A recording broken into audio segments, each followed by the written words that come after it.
Breaking news this hour from Town Hall. I'm Rich Thomason. Recent hack attacks on public water supplies, the focus of an expanding FBI investigation, now focusing on 2 states. Michigan has joined Minnesota in reporting cyber attacks on water systems, but an official says all were operating safely. Earlier this week, authorities said cyber attacks targeted over 30 water systems in Minnesota. The source of the attacks is being investigated, but they came amid warnings that Iranian hackers have been focused on such systems. Minnesota IT Services said Thursday that the investigation into the attacks that happened on Sunday and Monday was continuing, and that state officials had not identified who was behind them. There were no reports that residents had been impacted by the attacks. Keith Peters reporting. Crews continue battling massive wildfires that have destroyed hundreds of homes, forcing tens of thousands of evacuations in Spokane, Washington. Authorities say one of the fires, the work of an arsonist, and a 37-year-old man is under arrest, being held on $1 million bond. A Democratic U.S. Senate contest in Michigan is among the most closely followed of today's primaries, pitting a Democrat socialist against an establishment candidate. Political observers closely watching this race between Democrat socialist Abdul El-Sayed and establishment candidate Congresswoman Haley Stevens. The Real Clear Politics average of polls finds El-Sayed beating Stevens by more than 10 points. New polling data from Epic MRA shows former Congressman Republican Mike Rogers beating El-Sayed by 3 points in a hypothetical matchup in November. Laura Winters reporting. President Trump insisting it's Iran's last chance to stave off a devastating military campaign by the U.S. Mr. Trump says negotiations with Tehran have resumed. Iran says no, they haven't. On Wall Street, Dow futures are up 656 points. Townhall.com.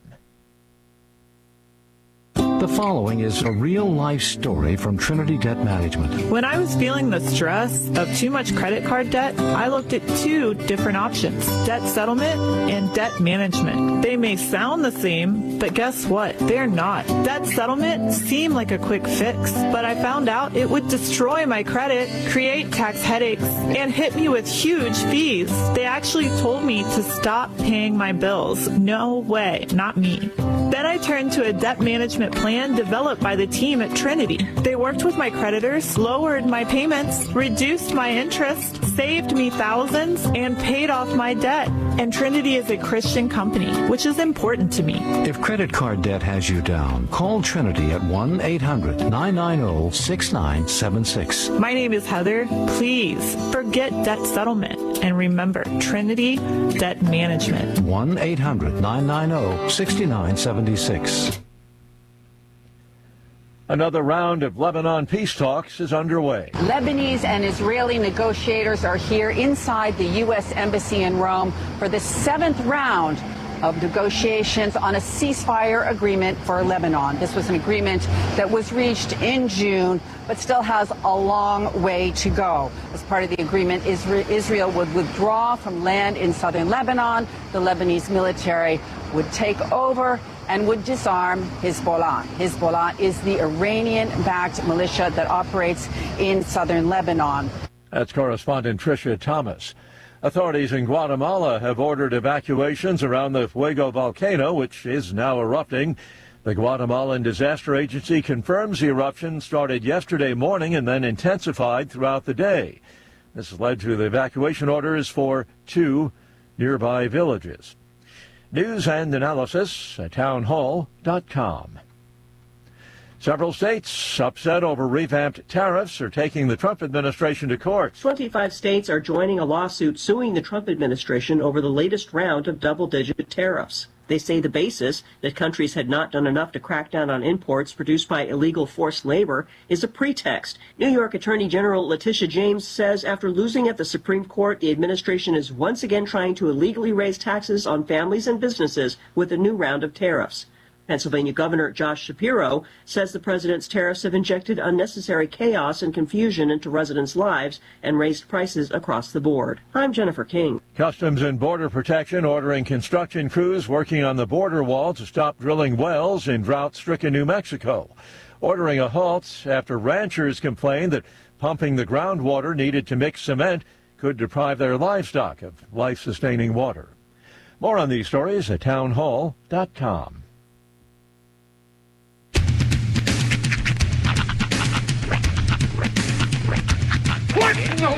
wide world of sports is going on here? I promise you, whatever scum did this, not one man in this force will rest for 1 minute until he's behind bars. Now let's grab a bite to eat. Yeah, come on. I feel the hot wind on my shoulder and the touch of a world that is older. I hit the switch and check the number. I leave it on and then I slumber. I hear the rhythm ringing through it. Flamenco guitar and cumbia music. I hear the talking of the DJ. The travelist and what does he say? I'm on a Mexican radio. I'm on a Mexican radio. Broadcasting live from high atop the J.P. White Building in downtown Roswell, New Mexico. It's Mornings with Mike Winters on 106.5 Roswell's Talk FM. Is that what I sound like when I talk? Now, here's your host, Mike Winters. And good morning, one and all. Welcome to Mornings with Mike Winters. I am he. That would be me, Mike Winters. Happy Tuesday, everybody. Welcome to it. Day 2 of kind of back to the fall grind as kids back to school for day 2. This is kind of, we started the routine yesterday. Now we should be a little bit better at it maybe today, and by the end of the week it should be, pretty well practiced. But again, day 2, and like yesterday, slow down as you're heading to and fro. The kids are going to be out, the school lights are on, all that stuff. So, and it's already warm. so happy fall summer. But yeah, kids out, everybody's out, so be a little cautious as you go out and about this morning. Another thing that excites me, of course, now we're getting into football season. Of course, high school football will be weeks away, and they're already probably doing their practices and things, and probably starting 2 days at this point or pretty soon if they're not already. And of course, pro football and that training camp's been starting, and I've been kind of watching a lot of, because I'm a football nerd when it comes to my Washington Commanders. I watch everything just like a stupid fan does. But as an NFL fan in general, I'm excited because one of my favorite shows, the new season premieres tonight, and it is the HBO Hard Knocks training camp. This year it is, or this season I should say, is with the Chicago Bears, and that premieres tonight. And I don't care what team it is. I love watching those because I just love watching behind the scenes of things. Obviously when they show my team, which is, although they did show them in the training camp mid-season one where they do it like they did the whole NFC East. That's the first time I really saw the Commanders in any of that. But and then I watched that Jaden Daniels quarterback show, which is kind of like Hard Knocks on Netflix, but they just follow 4 different quarterbacks around, and Jaden was the most recent season, one of the 4 they followed. But anyway, the Bears, they got their Hard Knocks premiering tonight, and I'm pretty excited about that. So new things to watch on TV. Plus, if you're a fan of 2 other shows that I'm a fan of, they premiere this week too. Matter of fact, 1 new episode is up already. If you're a fan of is it Paramount? Yeah, it's Paramount. Paramount Plus's Lioness show, the 3rd season, they just premiered the new episode this past week. I think Monday or Sunday or whenever it was. It was just a couple days ago. And then I believe tomorrow on Apple Plus, season 4, the new season, whatever it is, of Ted Lasso premieres, and another show I'm very much into. So I'm starting to get some good TV. I'm kind of excited. Now, Lioness is a show I like. My wife doesn't watch, and that's it's Taylor Sheridan, if you've never watched it, but it's, instead of like Cowboys and Duttons and all that, it's like CIA covert ops, special forces type stuff. Nicole Kidman is in it. Isn't Morgan Freeman in it, I think, too, or something like that? But they're kind of lesser roles.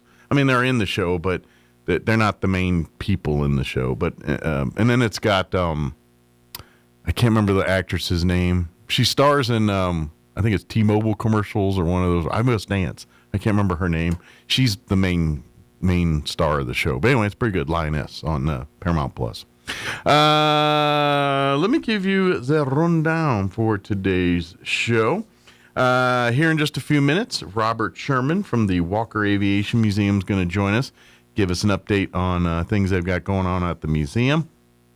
In the 8 o'clock hour, we're going to replay our interview we had earlier in July with Matt Bristol from Bristol Law. He always joins us each month with giving us good advice when it comes to legal issues for your home, family, business, things like that. So we'll play that interview in the 8 o'clock hour. And then in the 9 o'clock hour, we're going to play an interview we had back in July with Lieutenant Jacob Sanchez with the Chaves County Sheriff's Office and talking recruitment and things like that for the Sheriff's Office. So we'll play that interview for you here in the 9 o'clock hour.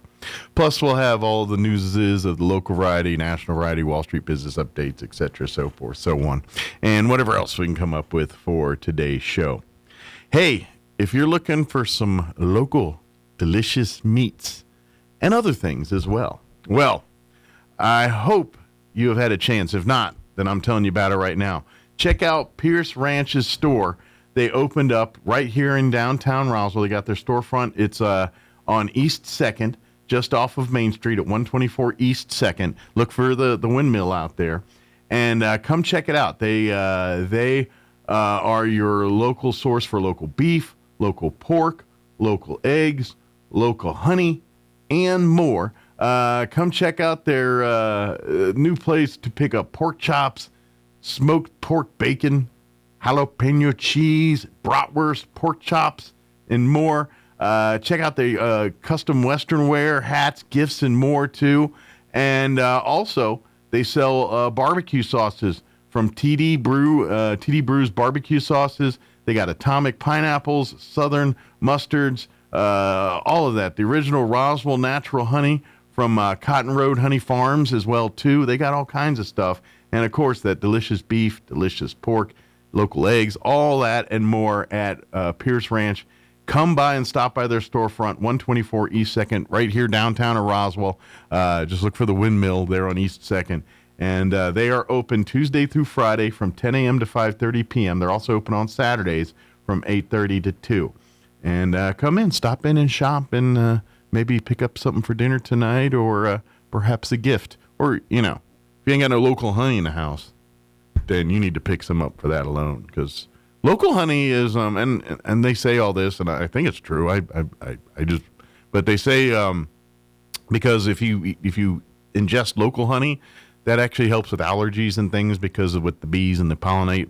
Like if you just buy store-bought honey, you don't get that benefit. But with local honey, you actually kind of build up a little bit of a tolerance to allergies and things like that, and some other helpful resources too. So stop by Pierce Ranches and check it out. Again, on East 2nd there, and get you some meat, honey, gifts, all kinds of stuff. All right, it is 7:13. Let us get you up to date on the weather. Spoiler alert, it's just hot. I'm meteorologist Steve Hamilton with your Pecos Valley weather. Very warm and very dry for the next couple of days. Strong high pressure system over the southwestern states. Sunshine for us today will be in the low 100s, down to the low 70s for the overnight hours. A little bit windy and a few clouds, and then sunny and hot again on Wednesday. Afternoon highs about 100 or slightly over. We're expecting low 100s again on Thursday. We'll stay sunny. I'm meteorologist Steve Hamilton, and that's your latest forecast. Thank you, Steve. Currently 74 degrees here in Roswell. Humidity is at 54%. My thing says winds are kind of gusty right now. Out of the south at 16, gusting to 24. The trees are whipping a little bit. Maybe it's a little breezy out there. It looks a little breezy than I thought it was. But I was thinking that seems a bit high, but maybe I'm wrong. Sunny, hot. I guess if yesterday was 105, today's only 102. So glass half full. South winds at around 15 miles per hour today. Tonight, partly cloudy. Overnight low 73. Southeast winds 10 to 15 miles per hour. For you, Wednesday, sunny and hot. Highs at the century mark. South winds 10 to 15. Thursday, sunny and hot. High of 101. South winds 5 to 10 miles per hour. Friday, sunny, hot, 101. Saturday, sunny, hot, and a high of 100. Sunny, hot, and a high of 101 for Sunday, and 102 and sunny next week. So it is pretty much rinse, recycle, repeat. Sunny, hot, 102 for at least the foreseeable future here in Roswell and southeast New Mexico. So enjoy. All right, it is 7:15. We're going to get you into your Roswell Livestock Report recap. Quick commercial break as well. And then we will be joined to talk Walker Aviation Museum, Robert Sherman on the other side. Don't go away. If severe shoulder, hip, knee, or foot pain is interfering with your active life, turn to the orthopedic and podiatric specialists at Eastern New Mexico Medical Group. We provide a range of services from pain management to total joint replacement, plus specialized foot and ankle care. To find out more about treatment options, take our free joint pain assessment or watch our online seminar. Visit RoswellOrthoCare.com. That's RoswellOrthoCare.com. Good morning. This is Smiley Wooten at the Roswell Livestock Auction. 474 head of cattle sold on Monday on a higher market with excellent buyer tenants. Compared to last week, stocker calves sold 15 to 20 higher, feeder cattle 10 to 15 higher. Packer cows and bulls sold steady to $2 higher. 3 to 400 pound steers, $526.15. 3 to 400 pound heifers, $455, $580. 4 to 500 pound steers, $450, $520. 4 to 500 pound heifers, $4, $455. 5 to 600 pound steers, $402, $450. 5 to 600 pound heifers, $362 to $4. 6 to 700 pound steers, $356, $402. 6 to 700 pound heifers, $327, $362. 7 to 800 pound steers, $320, $356. And the 7 to 800 pound heifers not well tested this week. Packer cows, $175, $182. Canner and cutter cows, $168, $174. Packer bulls, $210, $219. Feeder bulls, $185, $192. Top half the cow-calf pairs, $3,800 to $4,550 per pair. Top half the bred cows, $3,000 to $3,200 per head. We do appreciate the business, and we'll talk to you next Monday morning. This is Smiley Wooten, Roswell Livestock. Here's a Mornings with Mike Winters fun fact. China has more English speakers than the United States. They have more Chinese speakers, too. Here's Mike Winters. And good morning. It is 18 minutes after 7 o'clock, and joining us in studio this morning from the Walker Aviation Museum, Robert Sherman back with us. Good morning, Robert. That's good to be here. Good to have you. How's life in your world this morning? It's good, actually. Good. Summer joining are you a heat guy? Do you like the 100 every day thing kind of thing? I'm not really a heat guy. I thought I used to be. Right. When I was just starting to, I was in high school and getting ready to leave. One of my last jobs I had before I went off to college was help some sheet metal company put new air conditioning duct in all the Roswell public schools. Mm-hmm. So we had to go to work at 3 a.m. and work till about noon because it gets too hot. Just gets too hot, attics. Yeah. And then we'd go back after a lunch break and bin metal and stuff in the afternoon till 5. But I remember having my girlfriend come in from Albuquerque, and I thought, I'll go out for a day, no problem. Got back about 11:30, and we'll try to go to bed, and then had to get up at 2:15 in order to get to work at 3 o'clock. And I said, no, I'm not going to do that anymore. Yeah. Well, military got me because I worked a lot of mids when I was in the Air Force, and okay. And so my shift was midnight to 8 for a normal shift, and then it would. But several times at Beale we were launching SR-71s at midnight. So I made it a point to be there with my guys. They were dressing the pilots and putting them in the airplane and stuff like that. So and of course 117 they do all their work at night too. So they were kind of that was. Right. I mean now during the just regular day, like. During the winter months, they'd fly a day schedule. Yeah. Just training and stuff. But in the summer, they'd fly at night in their It'd be early evening, like they'd fly like a 8 or 9 o'clock at night, and then they'd fly a sortie around. Well, it usually get in about midnight. So by the time I get to work, they were coming in and putting them to bed about that time. So. Okay. But yeah. But anyway, we got sidetracked. Yeah. For folks not familiar, the Walker Aviation Museum is home in the Roswell Air Center. And it is a museum that pays homage to several different things. One, the military base that was once Roswell Army Airfield, later Walker Air Force Base, and the role that it served during World War II and the Cold War. Which, speaking of Cold War, also the first generation intercontinental ballistic missiles, they were right here in Roswell in this area, and the museum also pays homage to that. But really, just the life and the people of the air base and stuff. That's what this place is dedicated to. A lot of people, when I'm talking to them on the phone or something, well, where are you guys located? And I said, well, we just go in like the north door by the flag at the air terminal, and we're on the right side just as you go in. I said, oh, okay. I said, put it this way: we're about 40 or 50 feet away from where TSA inspects you as you get in. Ready to get in the airplane. That's right. Say, oh, okay. Yeah, so you throw a rock, you'll hit us. That's right. That's right. But, or at least hit one of our model airplanes. But right now, we're opening up around 9:30ish. Okay. Plus or minus. And then closing, 12:15, 12:30, okay. Because currently the United flight going to Denver is at around 10:40. Okay. Of course, that changes off and on. And then the one going to Dallas departs around 12:09. Okay. So you kind of catch both those flights. So you get the Dallas plane coming in around 11:15 or something. So that's kind of when you get all the people. Then there's a kind of a lag of nothing happening for a long time. And probably the only person that stays open later than that occasionally, or often, probably more than occasionally, is Jennifer, who works on Mondays. She just, she's out there, and she's working a lot to change and upgrade our museum. Nice. She used to work, when she was at another location, I think with some petroleum museums and stuff. So she's really into museums. So she kind of knows how to lay them out and set them up. She's also, by the way, a pilot. That's a bonus. Yeah.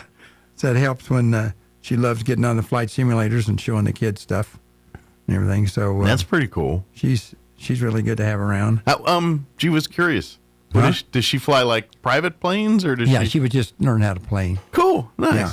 I don't know if she did it for a living or at one point or another, or she just no, I think she just for her own fly, personal. But okay. Probably, I keep telling her we need to get her on the radio here because she's really a great person. You're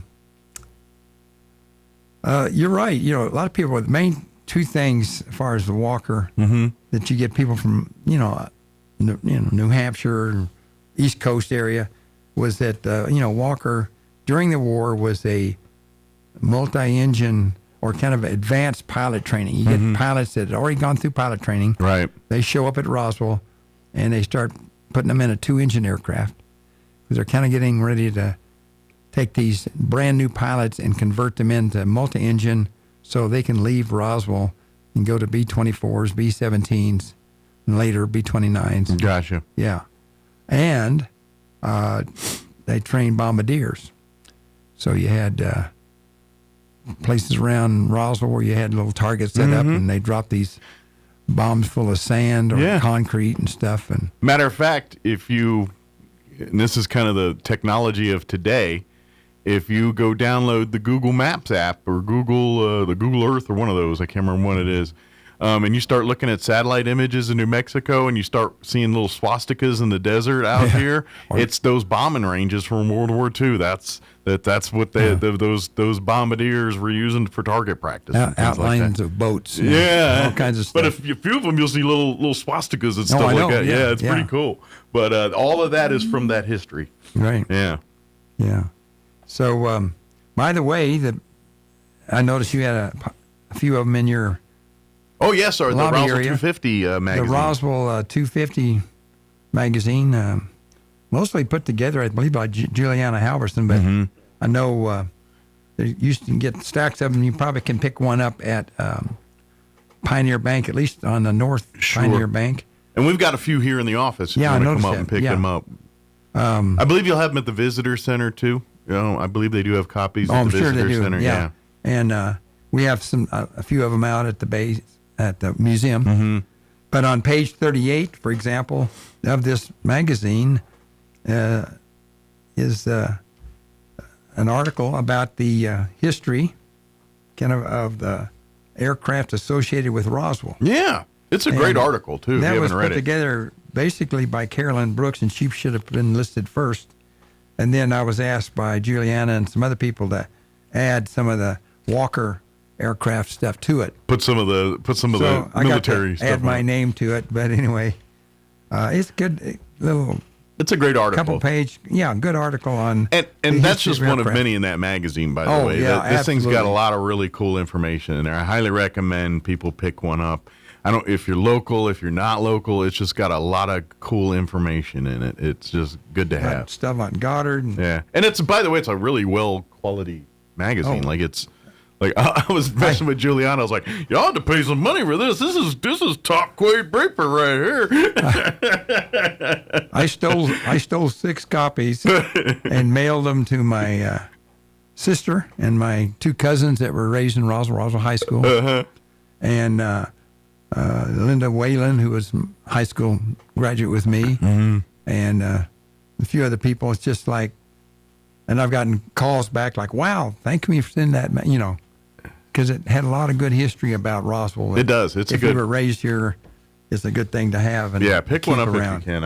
I highly recommend it. I enjoy ours. I've enjoyed looking through ours. So. Yeah. By the way, we got, the October 3rd, a little ways off. But Yes. First Saturday in October, we're going to have Roswell Museum Day. Yes, they are. This is back again, and I believe it's 8 different museums in 7 different locations. And I think that's, quote me on that. I was trying to figure out the number of museums. Yeah. How I think did it's how'd you 8. get 8? What about the Roswell? What is it going to do? Well, the museum, the Roswell Museum is going to be, but I think they're going to be at either the Anderson or one of the other museums. Okay. There's the Toy Museum downtown, I think. That's the one I forgot. Yeah. Okay. Of course, McBride at NMMI. Right. Anderson Museum, the Miniatures and Curiosities, the Historical Society. And then UFO Museum. And UFO Museum, yes. Right. And of course, Walker Aviation Museum was part of that, too. And on that day you'll get a little passport. In advance or that day, and then you visit all of the museums on the list in that day. You turn in your passport, and they'll have prizes and things like that. But it's a day to kind of really entice locals to see what's in your own backyard. Right. Now, the one usually caveat is the UFO Museum, because they are a museum that caters to out-of-towners more so. Right. I mean, all of our museums do, but that's kind of their bread and butter. They charge people and things. That day, it will be free to locals if you have the passport, but you can't get the passport you can get the passport at all the museums except for UFO. The UFO. Right. But we'll get into more of this later, but they're generally how that works. But coming up in October, that is coming up again. It's an awesome thing. So They have a planning meeting today at 10 o'clock at Anderson Museum. So gotcha. I know Jennifer's going, and Doug Weiser, our president's going. Good deal. See, you got to bring food. I used to be the only one going, and I'd show up, and it'd just be ladies there and me. And so I told Jennifer, you need to go. I mean, because she really fit right into that group. So I figure if Doug goes, they're like, hey, did you bring any pizza or bring in any, some burgers or something? Yeah, as long as Doug's been our new president, if we don't meet at the museum, we meet at Pasta Cafe. Pasta Cafe. That's a great place to meet. What a bummer, right? Next thing you know, entire Walker Aviation Museum board gains 20 pounds due to. That's right. Oh yeah, because of our new president. Our board picture, we all gained 10 pounds since last year. That's pretty funny. Let me mention our current board members: Doug Weiser, president. Myself, Allie Bishop is our treasurer. Katie Yates, Sandy Correa, Bob Donnell, Juliana Halverson, Jerry Cloffer, Steve Miller, Peggy Boland, works with STEM stuff. Jennifer Adams is who I've been mentioning.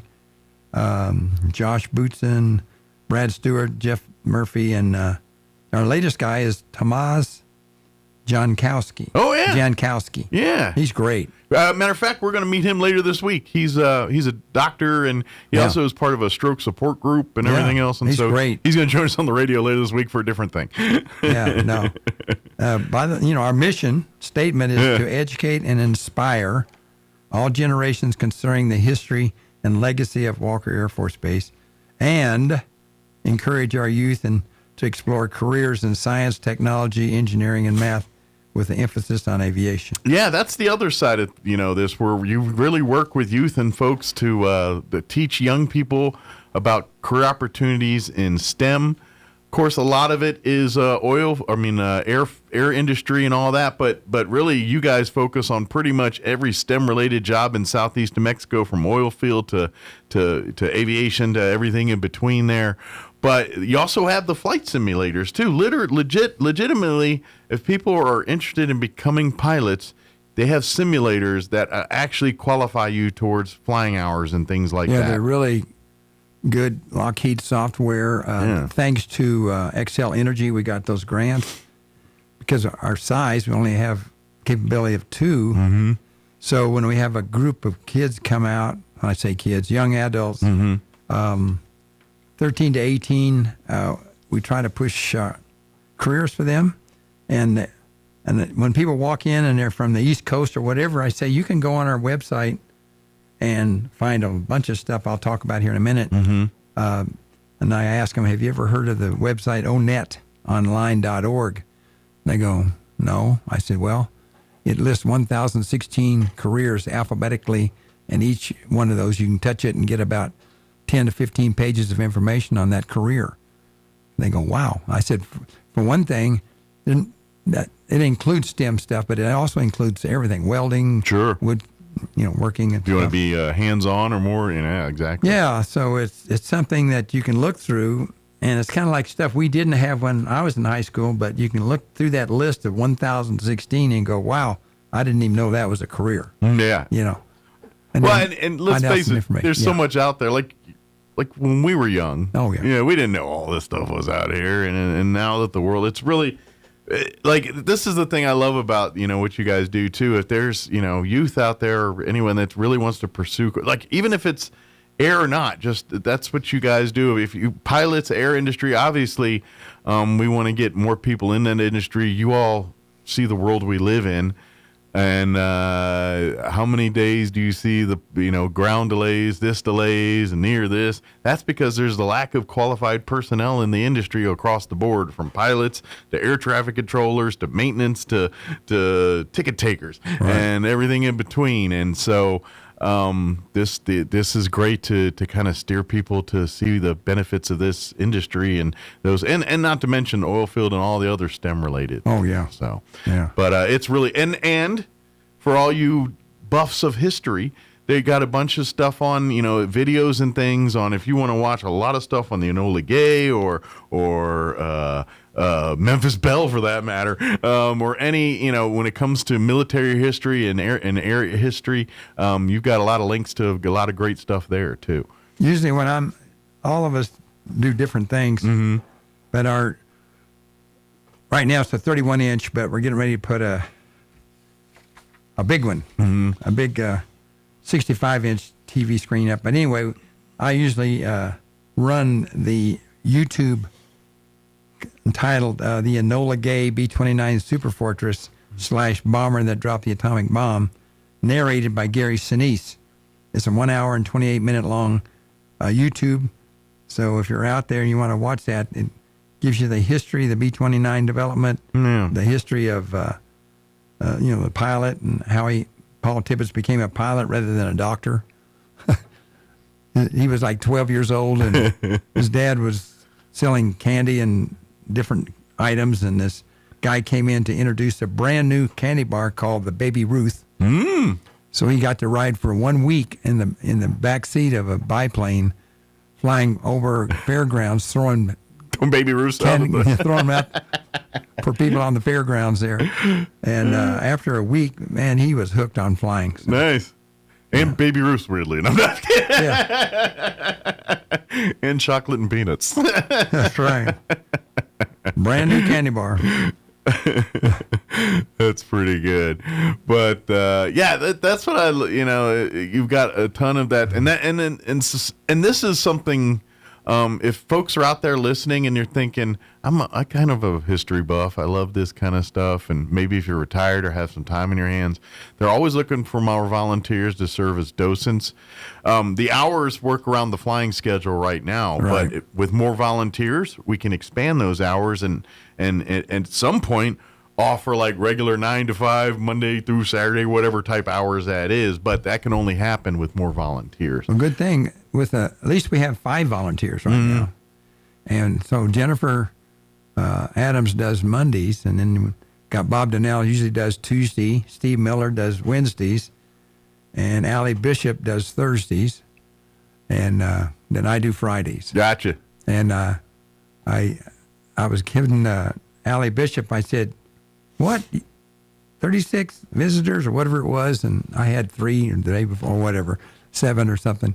I said, I need why don't you make a mask of yourself so they see you. You draw more. Attractive ladies, let's go in there and visit this place. No. But I had a bunch of visitors the other day, so it just kind of depends. Yeah. It's kind of weird how some days you got actually people waiting to get in, and a lot of great people with some interesting backgrounds to talk to. It makes it really worthwhile. Just like you have one guy or one woman come in and you'll talk to them for off and on 10 or 15 minutes, and you think, wow, this was worth the trip out here today just to hear about that person's story and history of what's going on. It's really neat. And then on occasion, too, you'll get, because of, the many lives that base and everything has impacted over the years, you'll get generations of family members coming back to visit. Hey, my grandfather served here, or my dad was served here. I was here as a 3-year-old or whatever, that you hear all those kind of stories all the time. Yeah, a guy came in the other day and he said, well, my dad or my granddad was a B-36 mechanic, So I went ahead and I kind of stopped that Enola Gay Super Fortress video that and I have another one that's 7 minutes long, and it's Jimmy Stewart, I think, and getting into a B-36, and it's for 7 minutes long, and it shows it's a section out of the movie Strategic Air Command. Okay. And it shows him kissing his wife, saying, okay, I'll be back in a few minutes, and he goes in, walks up to the airplane, and it shows all the airplane inside and all the instruments, the 6, reciprocating propeller engines and the 4 jet engines. Right. And then it takes off and it's flying low level over. And that could have been Roswell because it was kind of the way it was when they were here. It kind of looked like that. The kind of looked topography like kind of fit the mold there a little bit. So he gets a chance like, wow, that's what my grandfather worked on. Yeah. Some of those planes back in that day, boy howdy. They were massive. My mother, bless her heart, she didn't like that too well because come over our house. We lived on South Adams, which made it, I could walk to Roswell High School, from there. But sometimes if they're using the north-south runway and coming over, that plane would be just, climbing out and it'd vibrate things off my mother's piano top. So she learned not to put stuff on any type of slant. Odds are it's ended up on the ground. It's an example where people in Roswell grew up with the sound of freedom all the time over your head, flying around. It's living on a base or living near a base. That's just how it is. I, of course, when I was in the military in the Air Force, and they would, of course, I worked a lot of the night shift, but I remember, you'd hear them running. A lot of times they'd be running up jet engines and stuff in the middle of the night. They have a hangar designed to do all that kind of thing. Yeah. But for some reason, they did that at 2 a.m. And so it wasn't super loud, but loud enough where you could be out and you could hear. It's just the sound you kind of got used to. But no, the loudest I ever had was Italy when we were bombing Kosovo in '99, and we were at Aviano, and we were in Tent City. Our tent city was literally right next to the runway. I mean, literally, I could go out my tent, turn around, and watch airplanes launching. Yeah. And when you're bombing things, planes don't stop landing and taking off. So 24/7, all day, you're just At Beale, I lived on base housing, and the SR-71 would take off and immediately, climb to 26,000 feet and refuel. And never took off with a full load of fuel.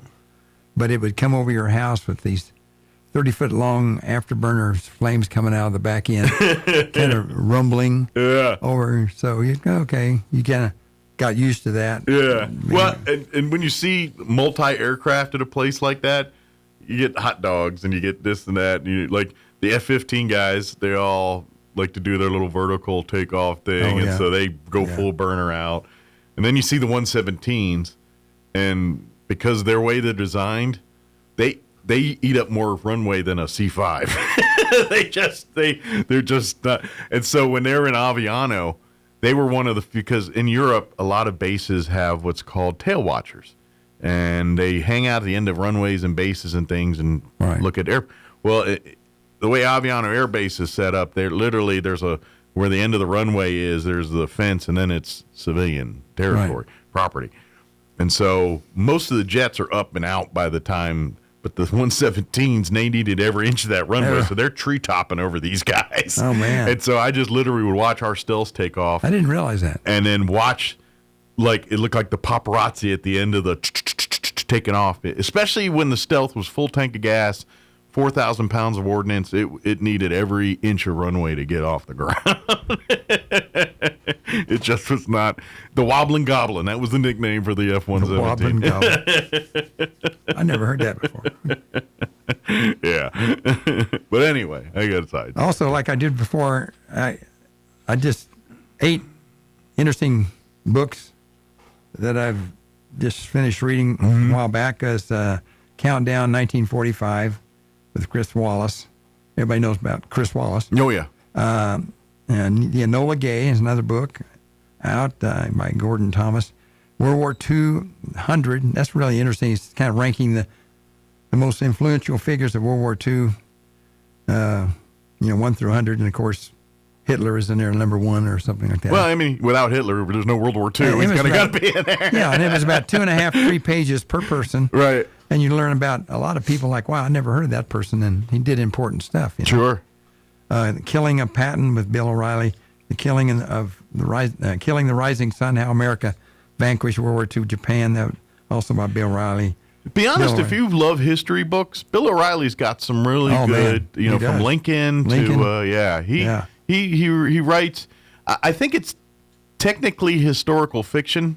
I think technically, because I think some of the characterizations and the way he does it's kind of fictionalized. Yeah. But as far as the events and how it takes place and all that, that's pretty spot on. Very knowledgeable guy. Yeah. I didn't realize he was into that. Bombs Away, B-17 pilots, small part in a big war. Inside the Cold War, a Cold War warrior's reflections, and the Bomber Mafia. Now, that was recommended to me by Bill Owen's brother. Okay. And he just happened to come into the museum. I just thought he was some guy hanging around. Come to find out, he's a 3-star general, retired. He knows a thing or two about a thing or two. Have you read The Bomber Mafia? And I go, no. It's by Malcolm Gladwell. And it kind of talks about, how America started out trying to just bomb targets that were, like ball bearing factories, and tire factories, whatever. And they were kind of competing then with, like, General LeMay, who kind of said, what we got to do is just bomb the cities and stuff like that. Got over,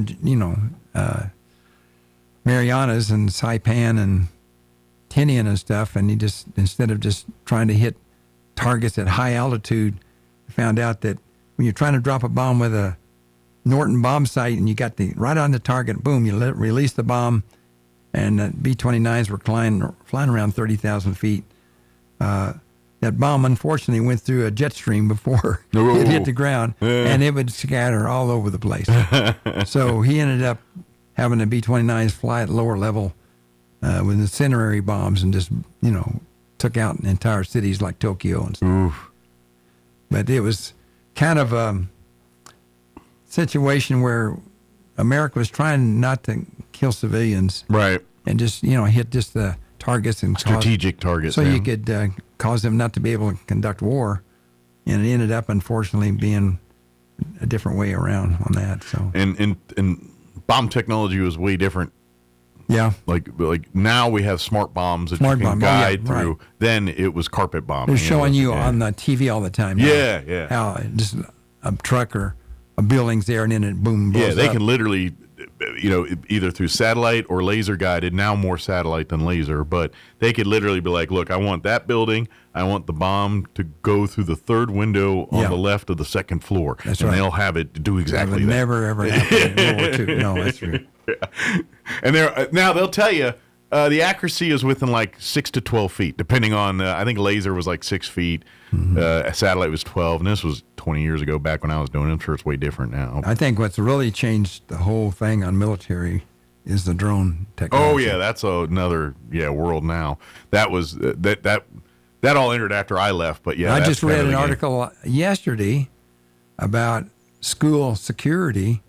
If somebody was in doing stuff, they can launch a bunch of little drones running down the hallway doing stuff to see kind of what's happening and where. Well, I know the RPD. Like I've watched them launch like a drone out of the RPD office over here. Like I've been sitting out here in the parking lot, and all of a sudden here's bzzz, and look and see this drone literally taking off like a helicopter over the RPD, and then it goes off somewhere else on patrol or whatever. Yeah. So that doesn't surprise me. So. But there was something else I was going to... I do want to steer people to your website to learn more about stuff. Yeah. www.wafbmuseum.org. That's short for Walker Air Force Base Museum. .org. There, all those videos and things we were talking about, you can find links to that. If you want to learn more about the mission and all that. If you'd like to donate to the museum, there is a link to do that there as well too. It is free to tour the museum. They do ask, if you'd like to, if you enjoyed your time there, to leave a donation, but you don't have to, and don't feel obligated to. But if you'd like to help out, that's how the museum keeps the doors open and everything else. One of the things I do, I have this sheet of paper that kind of drew up to kind of talk about what we're just talking about. Mm-hmm. You got somebody from wherever, and I said, "You got any?" I have to be careful because I mentioned, you got any kids that are 13 to 18? Got any young children? They say, well, maybe I have some grandkids. Right. But anyway, I tell you, a funny thing happened to me that when you're 83 years old and you walk up to a lady, you're not sure, how old she is. And I thought maybe she was 17, 18 years old, and an attractive young lady. And I said, do you have a career? I mean, have you decided what to do? And she said, and she was kind of smiling, and I was saying, I got this stuff on career information for, 13 to 18-year-olds. Right. She says, I'm the principal of a elementary school in Hagerman. I said, oh, okay, I'm sorry. So you're still looking, or? Trying to still figure out what you want to do? Well, I'm sure she was flattered. Yeah, at least that was at least. Yeah, you're right. When she's mistaken for a student, that's a good day. I'm sure she had a kick in her step at the end of that day. But anyway, like you said, I hand this piece of paper to people and told them about wafbmuseum.org. Yeah, and I said, go ahead and select education when you open up that website. And I said, you can actually on your smartphone or a computer, you can play. No regrets, how to choose a college major, developing a Venn diagram. Okay, fine. And then you also have 12 videos, career in aviation, Eastern New Mexico University, Roswell Aviation Maintenance Technician Program, a day in the life of a wind turbine engineer, Crumlin Auto Group, an auto mechanic program, energy careers and career cluster, a video series, oil well worker career video, what does a registered nurse do, and some Air Force recruiting videos that are fairly short, aerospace ground equipment, air traffic control, electronics principles, and geospatial intelligence. And the final one is a CIA recruiting video called A Day in the Life at CIA. And I put that in here because a lot of the science magazines I take started having big full-page ads on the back of the magazine by the CIA. Yeah. They're trying to hire, a lot of people having STEM type education. Oh yeah. Like, I've seen enough James Bond movies. They need those guys that make the Aston Martin and make all the gadgets for 007 there. And especially, if you're from the Roswell area, there's a couple things. But anyway, and then I have a list on this website of 50 additional YouTube videos you could find, but you can't click on. You have to go find them and watch them. 33 aviation videos recommended. So you want just something about airplanes or being a pilot or something like that, you can watch. Then you come across an area that says professional pilot training. And what it is 38 videos listed, and it gives you 12 hours of professional ground training. And this was a company that does this, and starts out with introduction to flying, aircraft structure, principles of flight, aerodynamics of flight, three of those actually, flight controls, aircraft systems, and flight instruments, on and on and on. A person can get totally all the ground school out of the way by just watching what's on that website. You're halfway to being a expert on just the. Yeah, we were talking earlier about those flight simulators. Mm-hmm. It's set up for like a Cessna right now, and you get a pilot coming in, getting ready to fly to Dallas or whatever, and just kind of looking around. And you mentioned like that. And okay, fine. I said, well, you can select, a 747 flying into Istanbul, Turkey at 9:00 at night in the rain, and at all your cockpit, right, and your windows and your view outside will look like 9:00 at night in the rain. And he goes, "Oh wow, okay," or an F-22, or whatever. Now that's where I imagine some of the. I imagine some of these guys like, yeah, I'm used to flying heavies. Put me in a 22, please. Yeah, that's right. Like literally, like saying, you drive a minivan every day. Let me put you in this Ferrari real quick. Yeah, that's right. Yeah. That's true. That's kind of like what you're saying there. But that's right. Anyway, we're running a little short on time here, but folks, if you have any question or anything, please don't hesitate to check out the website again, wafbmuseum.org.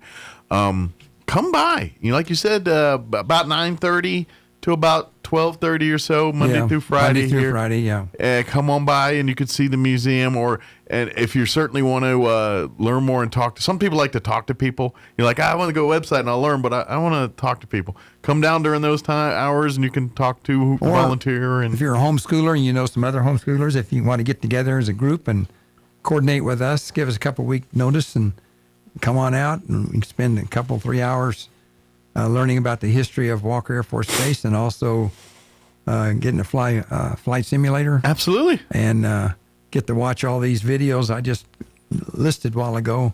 I know, like I said, you're getting back to school, but if you have youth groups and stuff, want to set up after school or, other time to set up tours or group things like that, please, that they love doing that stuff. And who knows, every once in a while things like that happen too, where during the school year we're like I know in the past, like Navy's come into town to do some training and stuff, and I think like some of the kids from like All Saints or some of the other schools get to come out and like literally see the refueling planes, and kind of it's pretty, they get to literally hang off the wings for a little bit. It's kind of neat. So that's right. Those opportunities happen all the time through the museum. And we said if you wanted to volunteer and be with our group, you can ask any of us that work out there. Some days it's kind of quiet. But some days it's extremely fun and interesting to talk to people that come in that we get, Coast Guard guys come in, Navy guys, Army, Marines, stuff, and they have some very interesting stories to tell. Yeah. And it's just really kind of a fun time to do that. Do you ever see these active duty guys, and then you look at them, and then you look like, did I look that young when I was in there? I know. You do what? Right. I look at some of the guys, I'm like, did I look like that guy when I was that age? You look like a boy. Anyway. That's true. Yeah. Robert, is anything we missed? Did we get it all? Well, no. There's about 4 or 5, 10 pages of stuff here I could talk about. Any highlights you want to make sure we cover before we wrap up here?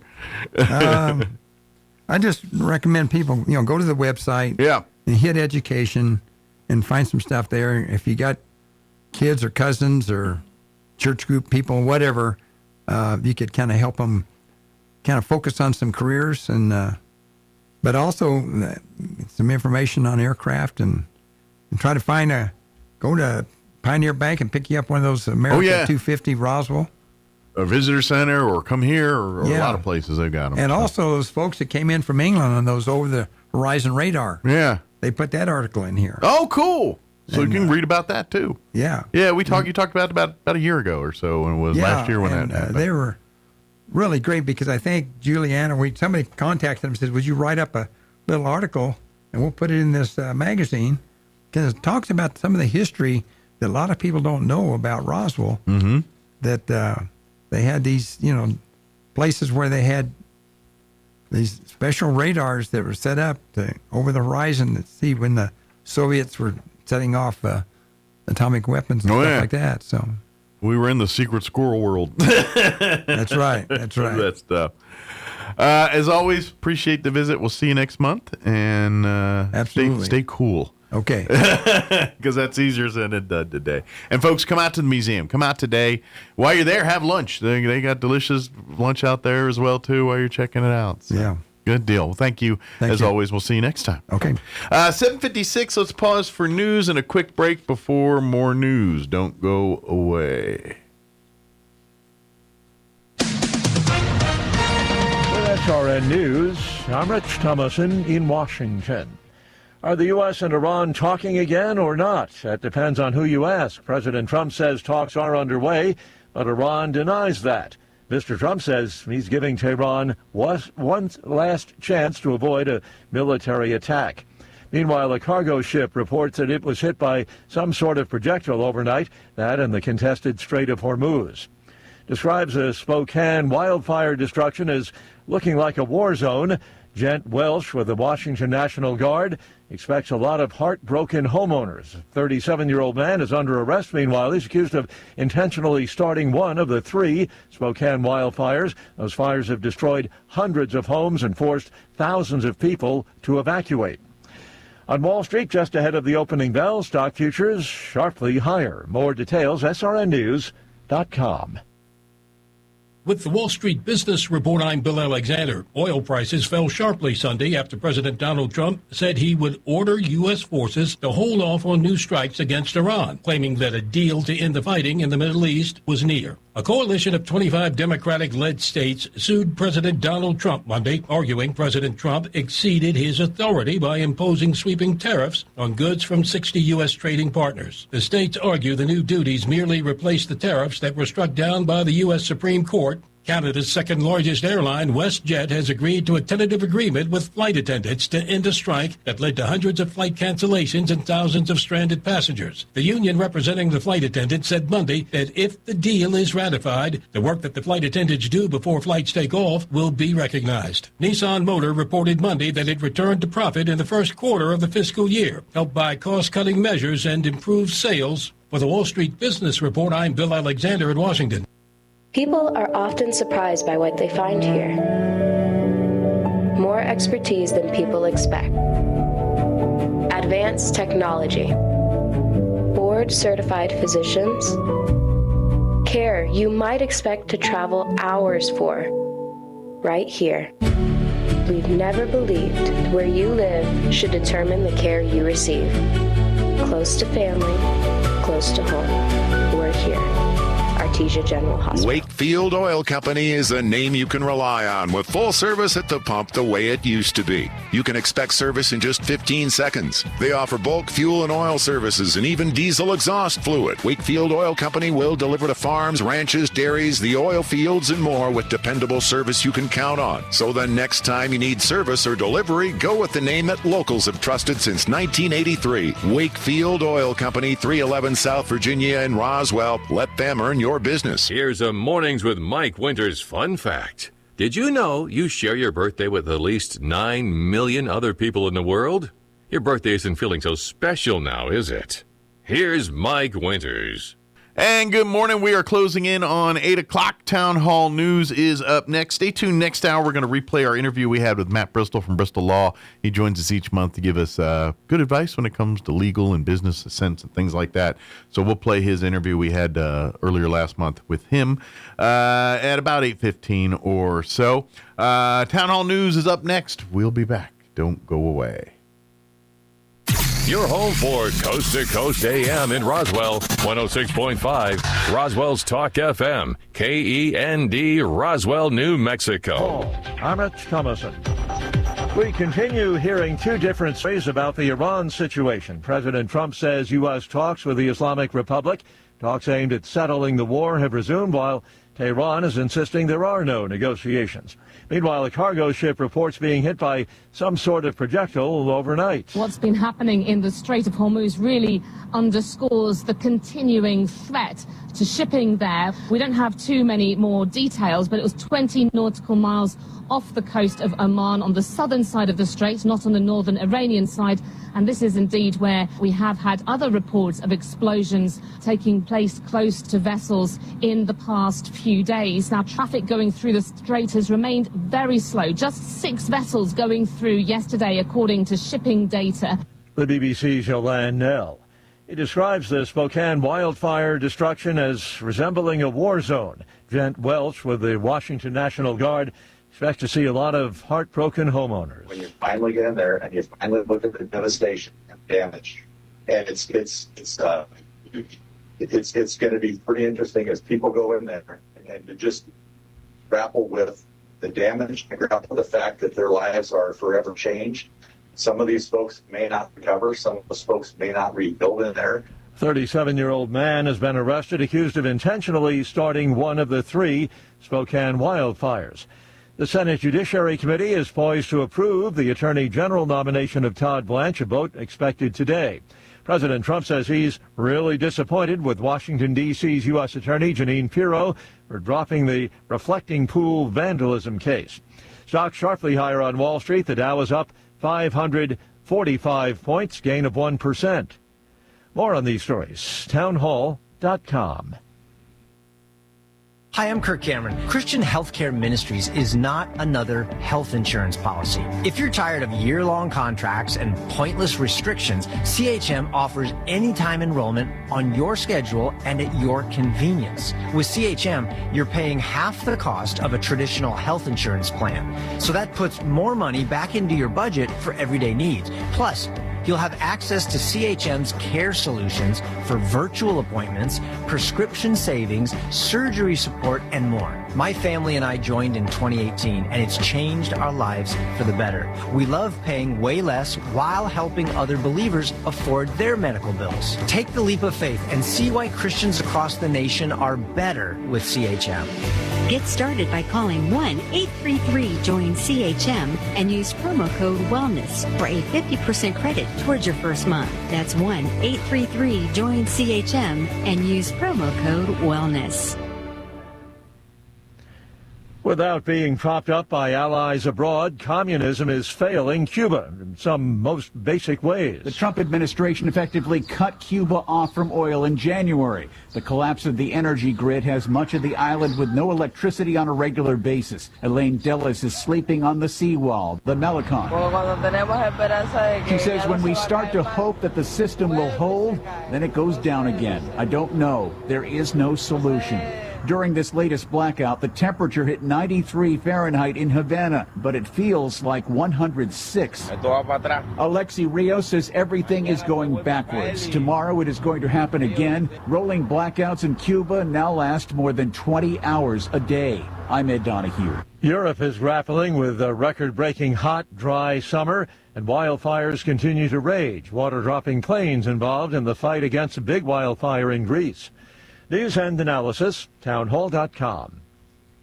President Trump goes to war. It's a legal battle. The foe, big banking. Capital One closed President Trump's accounts in mid-2021 after flagging financial activity that resembled money laundering. The bank disclosed this in a court filing over the weekend. Trump has sued Capital One, alleging the closures were politically motivated following the January 6 Capitol attacks. Capital One seeks to dismiss the lawsuit, stating the closures followed months of analysis by its anti-money laundering team. Trump has also sued JP Morgan Chase, claiming similar political motivations. Both banks deny these claims, citing unusual practices as the reason for severing ties with President Trump. I'm Ken Sweet. Investors in Elon Musk's space company are getting a chance to question him today in his first quarterly earnings call since an initial public offering. Stock in SpaceX down by half from its peak in June. More on these stories, townhall.com.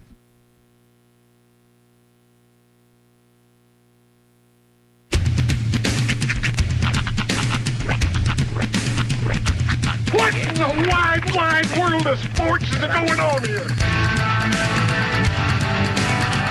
I promise you, whatever scum did this, not one man in this force will rest for 1 minute until he's behind bars. Now let's grab a bite to eat. Yeah, come on. I feel the hot wind on my shoulder and the touch of a world that is older. I hit the switch and check the number. I leave it on and then I slumber. I hear the rhythm ringing through it. Flamenco guitar and cumbia music. I hear the talking of the DJ. The devil listen, what does he say?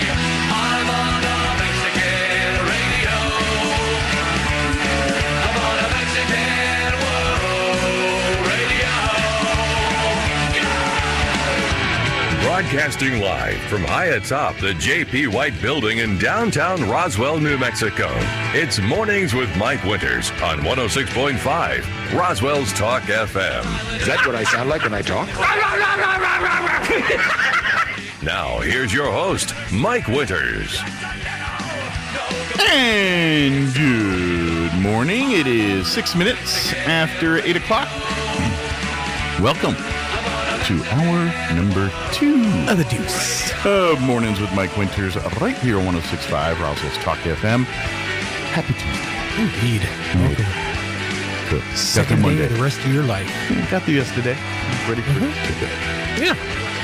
It was less hectic this morning. It's kind of weird. It's like, I know there was as many parents out there today, but it just seemed like people had it more together. People kind of figured out the pattern a little bit. It was a little easier to get out of parking lots. You know.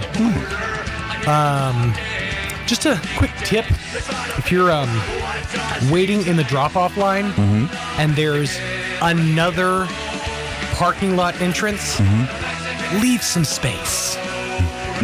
I'm sitting at the edge of a parking lot. And this was actually yesterday. Right. At the edge of a parking lot, and I could have gone like 30 times if this truck was like 4 centimeters more forward.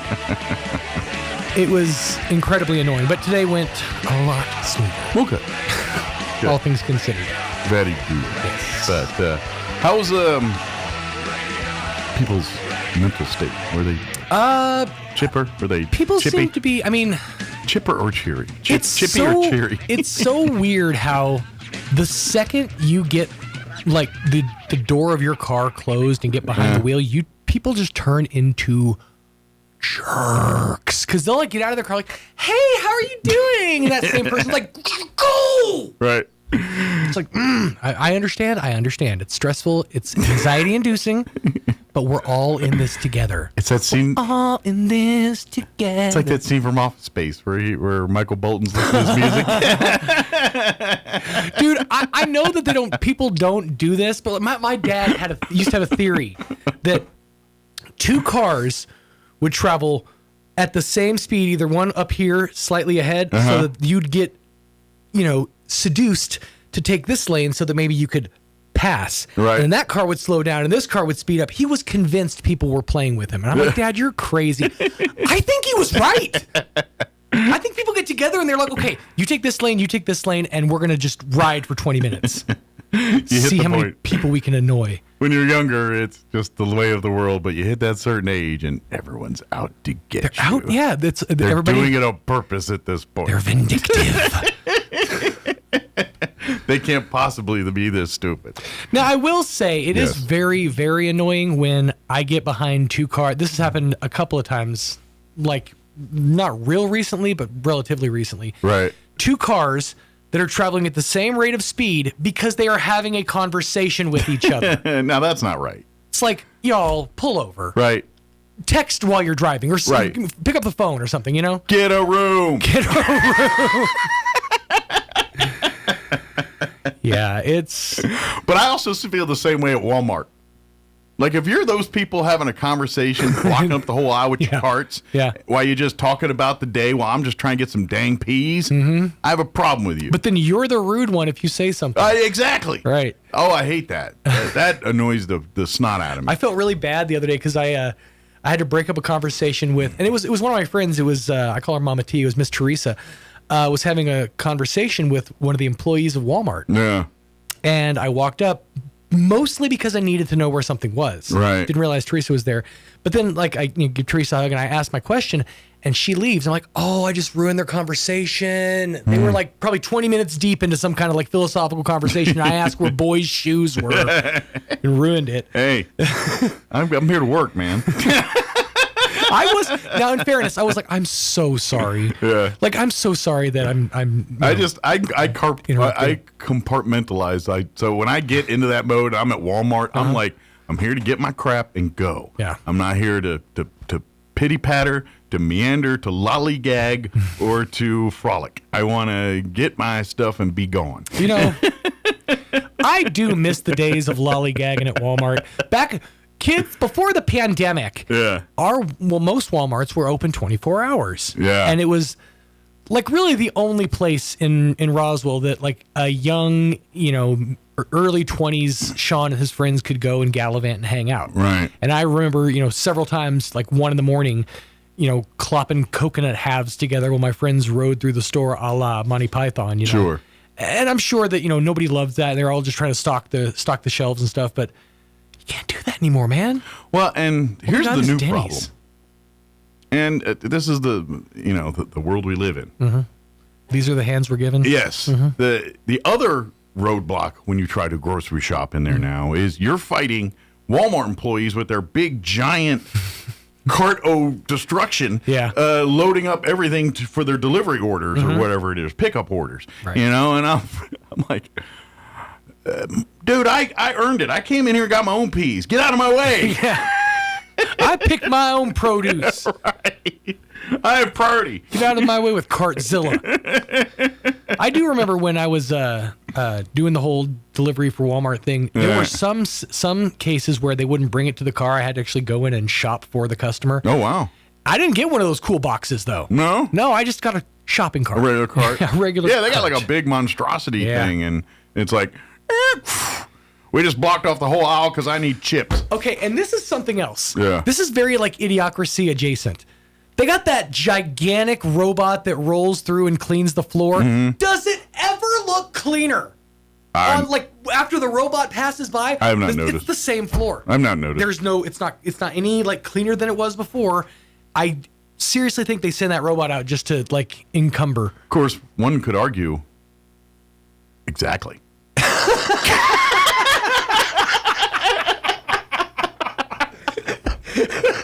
One could argue.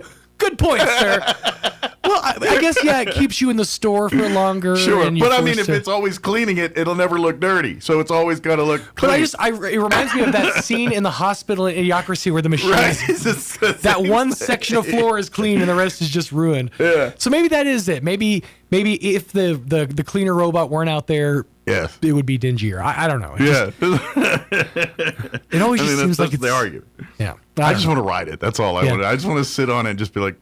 Well, and then you go to if you go to Sam's, they got that I don't even know what the robot does, but it rolls around and it's got a seat. Yeah. But it's autonomous. It self-drives. I want to sit. I want to sit on the seat. I'm like, hey, is this thing going by the frozen foods? I'm going to catch a ride. Can you take me to menswear?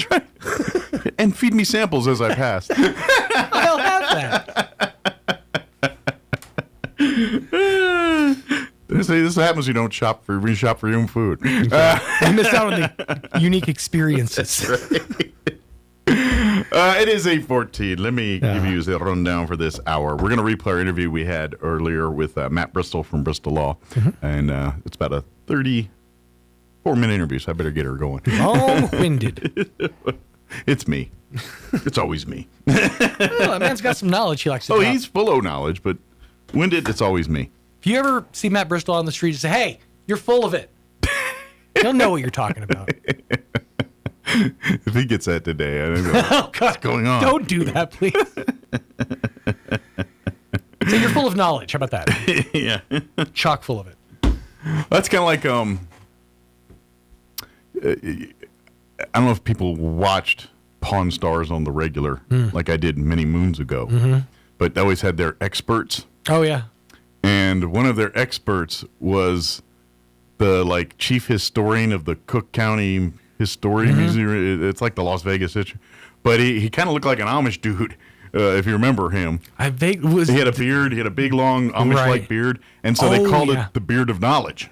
Ah. So when you were talking about Matt and the beard, I was like, he's got a beard. He could have the beard of knowledge. I just remember the big guy that was the toy historian. Oh yeah, there was the toy dude, but there was the guy that he wore. If I remember right, he wore even kind of one of those barbershop quartet style hats, right? And he had a big beard. I do remember the big beard. Yeah, and he had they call at some point it was just the beard of knowledge.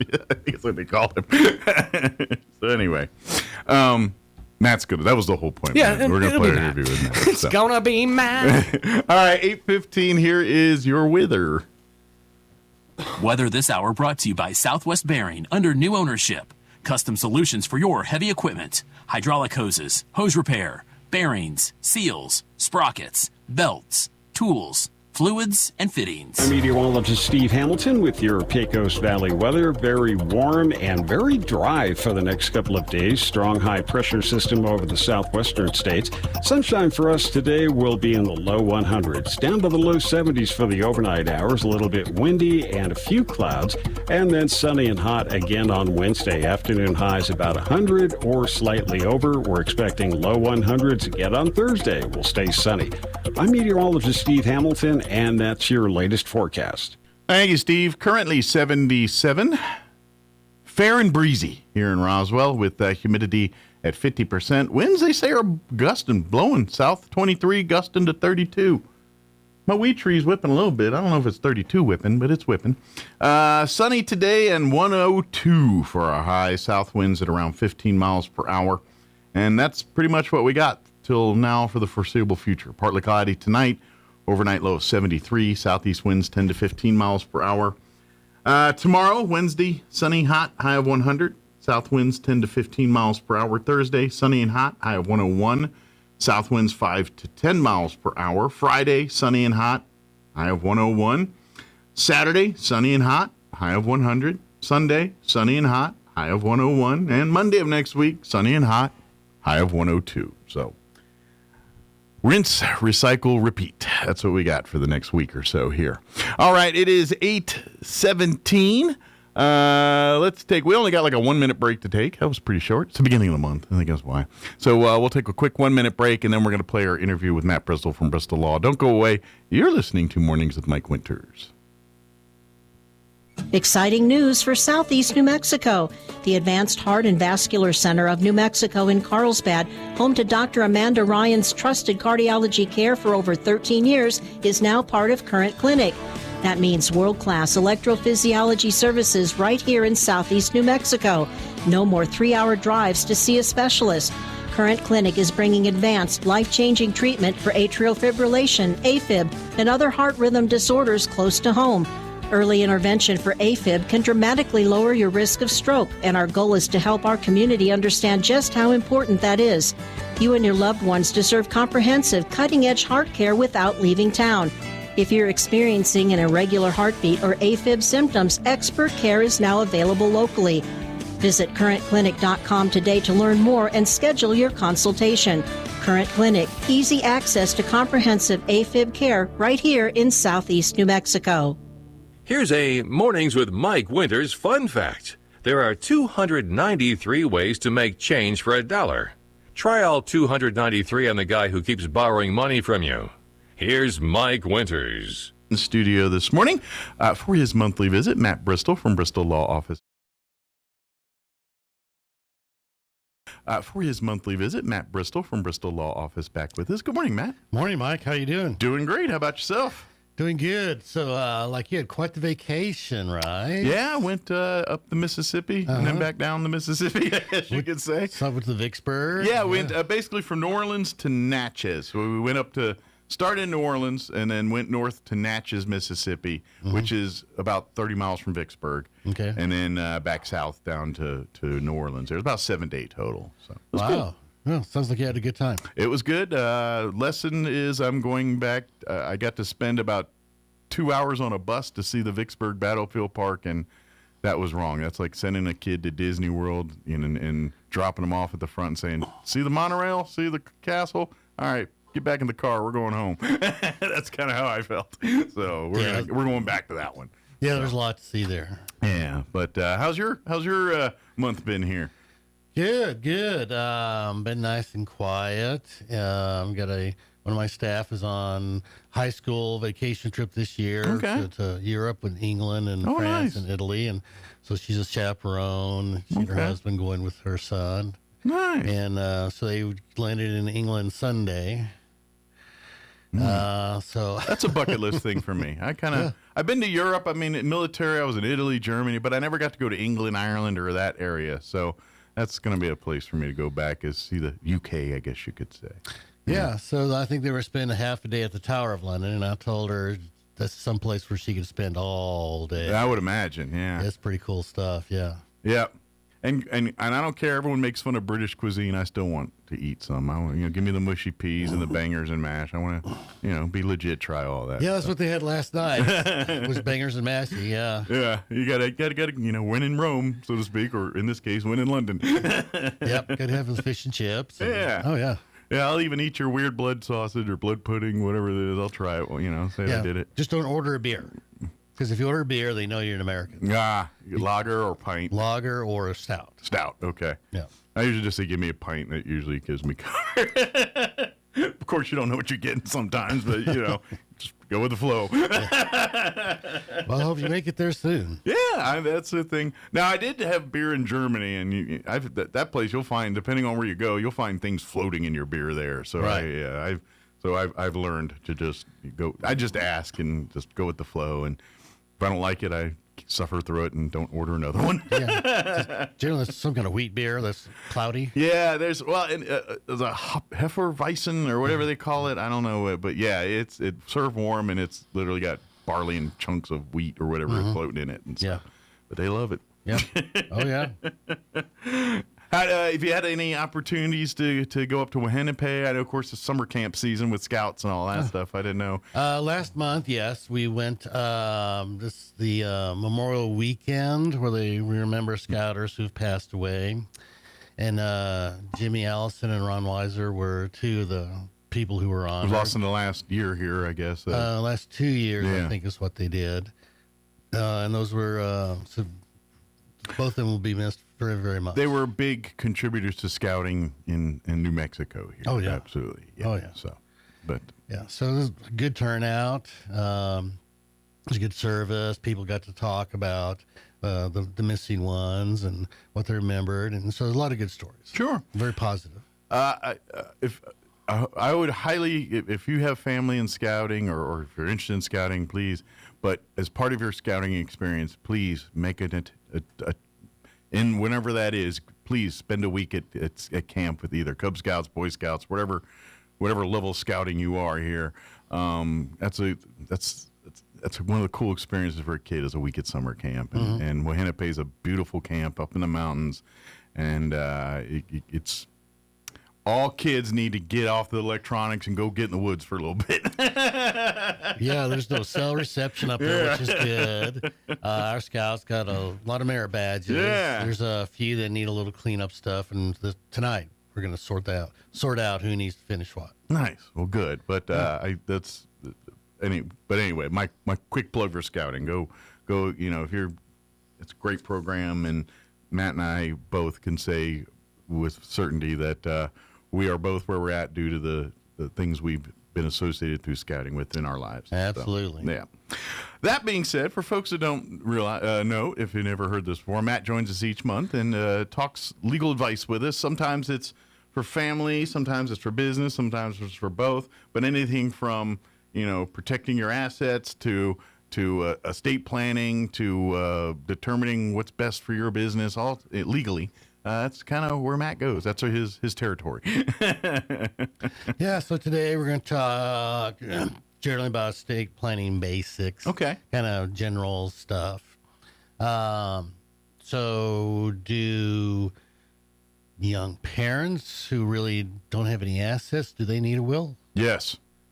Good answer. Tell them why, Mike. Because you're a parent. The moment you bring life to this world, you've got to have a will, because what happens if the next minute you disappear? Who takes care of your child? That's right. We need to know that. Now, one can assume whatever, but you don't want to assume nothing when it's your kid. The moment you birth life, you need a will. Very good. Yeah. It's called testamentary guardian. Yeah. And yes, if one spouse passes, you got the other spouse there, sure. But what if both spouses? Yeah. What if you're in away? a plane crash or a boat or something? Yeah, exactly. Yeah. There's a million different, probably won't happen scenarios, but what if it does? Well, and with the will, a guardian would be appointed within a month for that child. Take that child to the doctor, enroll them in school or whatever. Sure. Otherwise, you got people fighting over those kids' Social Security checks. Assuming your situation, you're probably going to have two sets of grandparents that are going to be equally fighting on that type of deal. There might even be a sister or brother involved, depending on the family dynamics there. Yeah. Well, those kids come with Social Security checks. Yeah, and exactly. So the drunk brother-in-law is going to want to be guardian for that beer money. Unfortunately, you really see the shadiness of stuff sometimes in these types of situations if it's not planned right. So. Yep. Yeah. So good answer. Good answer. Yeah. So does one always need a will? Not always, depending on what, there's a lot.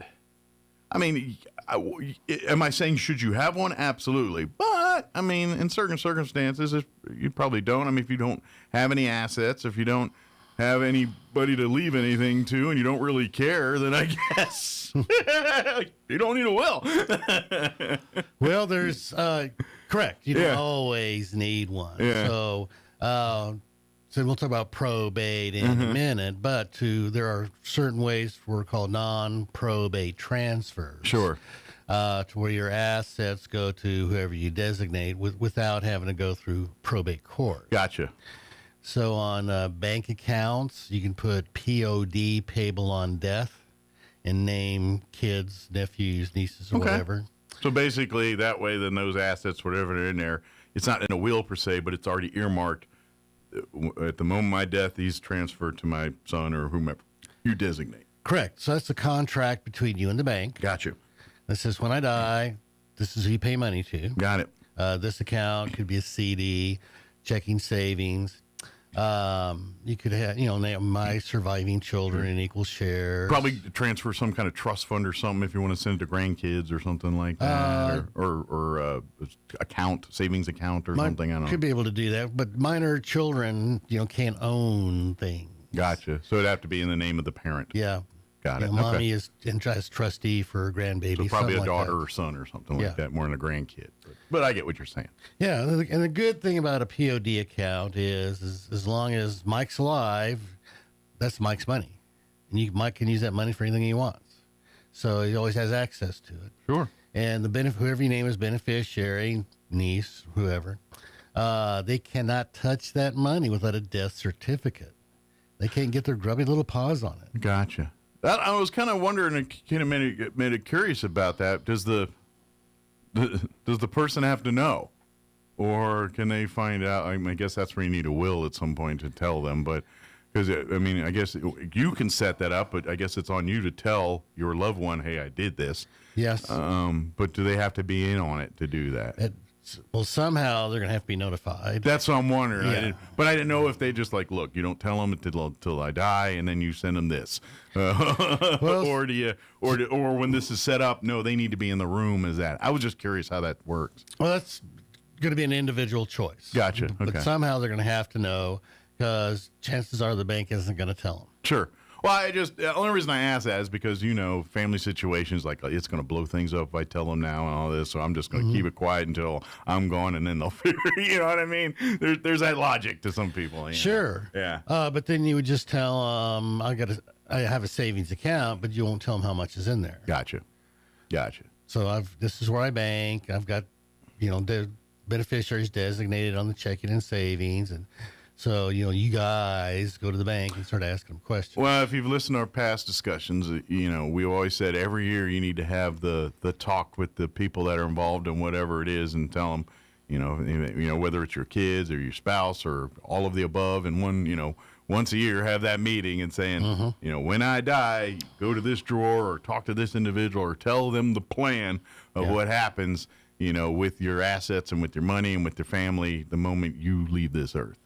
Yeah, I think that's a good thing to do. Yeah. That way, everybody knows in advance, there's no fussing, no fighting. This is how it's going down. So plan that as part of that. However you want to do that, if you just put that information in the cabinet and say, hey, upon my death, just go to this cabinet. Everything you need to know is right there. So I don't know, however you do that, but yeah. So be aware that, so if Mike names niece as beneficiary on the account, that if nephew asks the bank who's the beneficiary, the bank is simply going to tell him, we can't talk to you. Right. You're not it. We're not talking to you. But if you're the beneficiary, can they talk to you? Yes. Okay, cool. But only then. But the trick. So I guess if you really want to know, just Russian roulette and keep sending one in till they talk to you. That's one way to do it. Or you can ask the bank, okay, you can't talk to me. Who should I send to you? Yeah, they'll tell you who you need to talk to. Who should I send to you? Yeah, gotcha. Okay. There's a way. It's how you ask to get the information, I guess you could say. Yeah. You can get the information if you ask the question the right way. So probate is the court-ordered process for the orderly transfer of assets. Gotcha. So if you haven't done a POD on the bank account, then the bank is going to make you probate. So it's other people that are actually going to tell Mike's nephews and nieces, sorry, you can't have the money, go to probate court. Right. So you'll find out from other people whether you need to probate or not. Gotcha. But just don't automatically assume you need to. Especially for small estates. So in the early 2000s, the legislature actually did a couple of good things. Go figure. Once in a while they strike gold. Once in a while. One is called a deed, a transfer on death deed. That says when I die, this is who gets the real estate. Otherwise, real estate always triggers probate. Even with a will, real estate triggers probate. Because they want to see if anybody's got a lien on that title or any the only way you transfer ownership of real estate is to sign a deed. Mm-hmm. And if Mike's dead, there's nobody to sign the deed. Right. So now the nephews and nieces got to take the will, go to probate court, be appointed by the court to be authorized to sign the deed, and time and money later, the house gets transferred. Sure. With the transfer on death deed, that is something that Mike actually signs. It's recorded while he's alive and says this is who gets the real estate. So it could be minerals, could be a house, building, vacant lot. So they basically streamline a little bit. It's like, look, we already covered it back here. We don't have to redundantly do this all over again and spend, this is, quite frankly, a way for a lawyer to just make extra money off somebody. Some will do it. Some will do it. That's where, this is where you go back to the thing, pick your right attorney. But that's another conversation for another. And we try to get everybody to do a transfer on death deed. And the good thing about that is as long as Mike's alive, that's Mike's house. You could sell the house if you wanted to. You could reverse mortgage the house if you wanted to. You could rent it out. And next year you could say, change my mind, different nephew gets the house. Mm-hmm. I mean, it's 100% yours until you die. Yeah. So it's a really good process to transfer real property. All I'm saying, though, is if you are feeling like you're kind of not feeling too well, start making your mind up if you're changing from week to week on who's getting this place. Yeah. Maybe have some deeper discussions if you're flip-flopping that often. But that's another question for another day. Well, the other thing they did was they did a affidavit of small estate. Okay. So if somebody's got and we saw this a lot. So, somebody's passed, I think got a bank account, how much is in there, $2,000. Okay, how much is a probate? Yeah, about $2,000. And, everybody's just throwing up their hands going, well, gee, what a useless waste of time. Right. So when they passed the Transfer on Death Deed Act, they did the Affidavit of Small Estate Act. Okay. So your heirs can sign an affidavit as long as the estate is $60,000, I think, or less. Okay.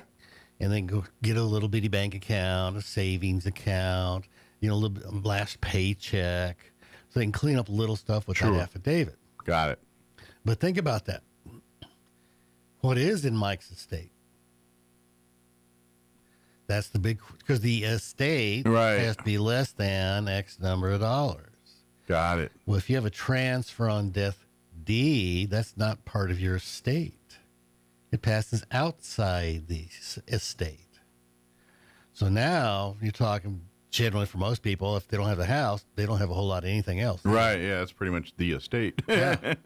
With a few exceptions depending on there. So gotcha. So it does kind of make a difference on what we're talking here. Yeah. Got So it. it's a really handy way just to clean up small amounts of money. Sure. Without the darn probate. Right. Yeah, because once things get in probate, it can get locked down for months, years, just depending on, what's going on there. Well, by statute, it has to be open at least 6 months. Now, Yeah. it doesn't mean the attorney's doing any work for 6 months. Most of the work is up front. Sure.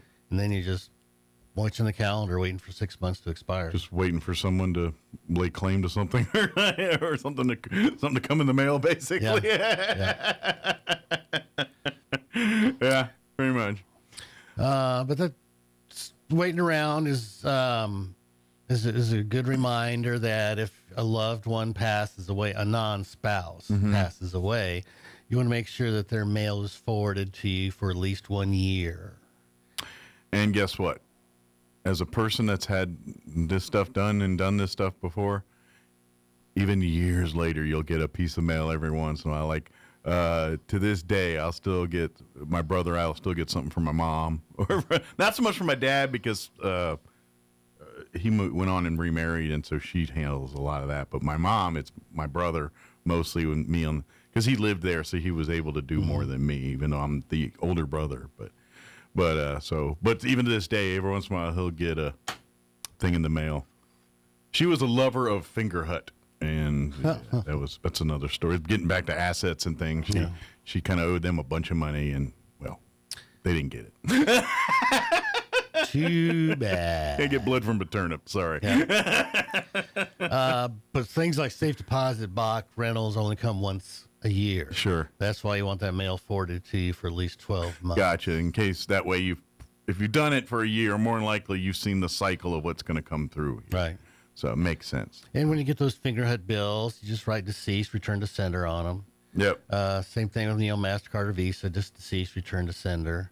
And don't pay anything you don't have to pay. No. Which is a good question. Yes. But do people inherit debt? No. No. No. Yeah, I guess the answer is no, but I was thinking, well, I mean, we can, but the general answer is no, right? No, not for 200 years. Yeah.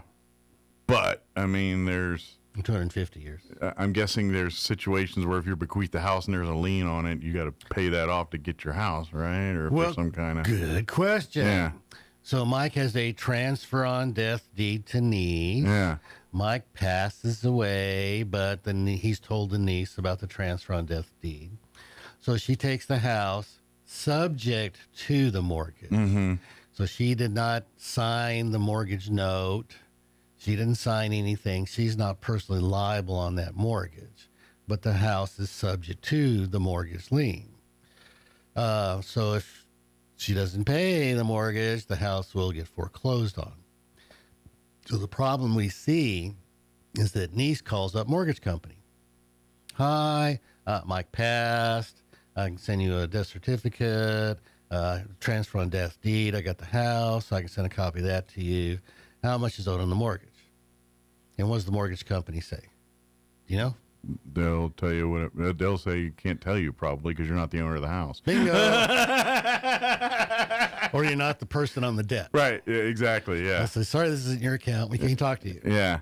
Oh, but I want to pay on it. No, this is not your account. Yeah, you're going to have to show that you're a power of attorney or that you are legally responsible for that account. Can't do power of attorney because Mike's passed away. Right. But you have to have some kind of documentation that you're the legal representative of that account. So what happens at that point is she's got to go to probate court, be appointed by the court, and then they'll talk to her. Gotcha. So in instances like that, may end up doing a small probate just to talk to the mortgage company. Now, here's the funny thing is, so she's the owner of the house. She got transfer on death deed. She gets what the IRS calls a step up in basis, decides to sell the house. Okay, she gets a buyer. Right. So the title company calls Mike's mortgage company and says, we need a payoff. The house is being sold. They will tell the title company, but they won't tell the niece. Yeah. Gee, was curious on that. Like, say we go through this situation, but what is owed on the lien is less than the value of the home. I guess because of if they foreclose on it, you lose all of that. But do you get like, I guess if you're gonna take on the loan and sell the house, and that way that would be the only way that works on that. Because I was trying to think is like, what happens if you get this house, but you're like, I don't want it, and I don't want nothing to do with it, but because but let's say there's like $100,000 in equity in this house still on that. I mean, does the bank just get that? Is that their reward for this, or you get some of that? How does that work? Well, that's a good question. Yeah. So generally, what happens is the paperwork in court says, from the proceeds of the sale, right? Goes to pay off the mortgage, the special master, some court fees, right? And any money in excess of that is paid to the court to be distributed as the court determines. Okay. So you may get a little something, but depending on, probably not. But if somebody, a beneficiary is facing that situation, just go ahead and sell the dang house. Right. Now, that being said, if you've got like a $1 million home and then only like $100,000 left on this thing, it might behoove you to figure out a way to pay that off. And yep, you might make a good payday at the end of this. Yep. That's all I'm saying. I want to figure out a way to do that, but sell it. They got that step up in base. Yeah, sell exactly. That bad boy. But anyway, I was just curious about that because like, well, what if you're like, well, I don't want this thing, but granted, there's only like $30,000 left on it. The house is only worth $100,000. I was like, well, maybe I can get a little something out of it, But anyway. Well, okay, so that's kind of a good question. Yeah. What if Mike's mom passes away, splits her estate between Mike and his brother, but the brother really needs the money more than you do, and because Mike's been smart, right? Can you say, I don't want to inherit? Kind of like this following up on the house thing. Can Mike go to probate court and say, I don't want it? Sure. I would. Yeah. Yes. I think you have that right to. It's your person. You have the right to accept or not accept something. You can absolutely say, I don't want anything. Yeah. So. Yeah. And so what does that mean that your brother or whomever would get all that, or whoever the rest of the parties involved would be involved in that, and you're just out, and it's like, that's it, you're done, or you sign some paperwork surrendering your claim to this, or how does that work? Yeah, you'd have to. For your brother to do it the smart way, he'd want you in writing to say, I disclaim any inheritance. Gotcha. And then you look at the will and see what the will says. It would be as if you passed. Got it. Okay. What does the will say would happen? So it moves on to the next in the proceeding order. Whatever the will says. Gotcha. Yeah. Okay. Makes sense. Yeah. Just curious about that. We got a few minutes here, but I don't want to. So I kind of give us. We got about 8-10 minutes here before we got to roll. Can you make a will without your spouse's permission? Ooh, I don't think so. If you're married legally, don't they both have to sign it for it to be legal? Nope. No? Okay. You can't make a will without your spouse knowing, yeah. Okay. But you can't bequeath joint property, though, can you? Well, that's a good question. you can only give away what you own. Yeah. So you can't, like, bequeath the house to someone because that's a joint property thing. But if you got dad's watch, then you can give him that. Well, typically the house is joint tenants' right of survivorship. Mm-hmm. So that's one way that it passes to the next person without probate. Okay. So at the moment of death, husband didn't own his half the house anymore. He couldn't give it away. But the husband could give away his community half of the something else. Makes sense.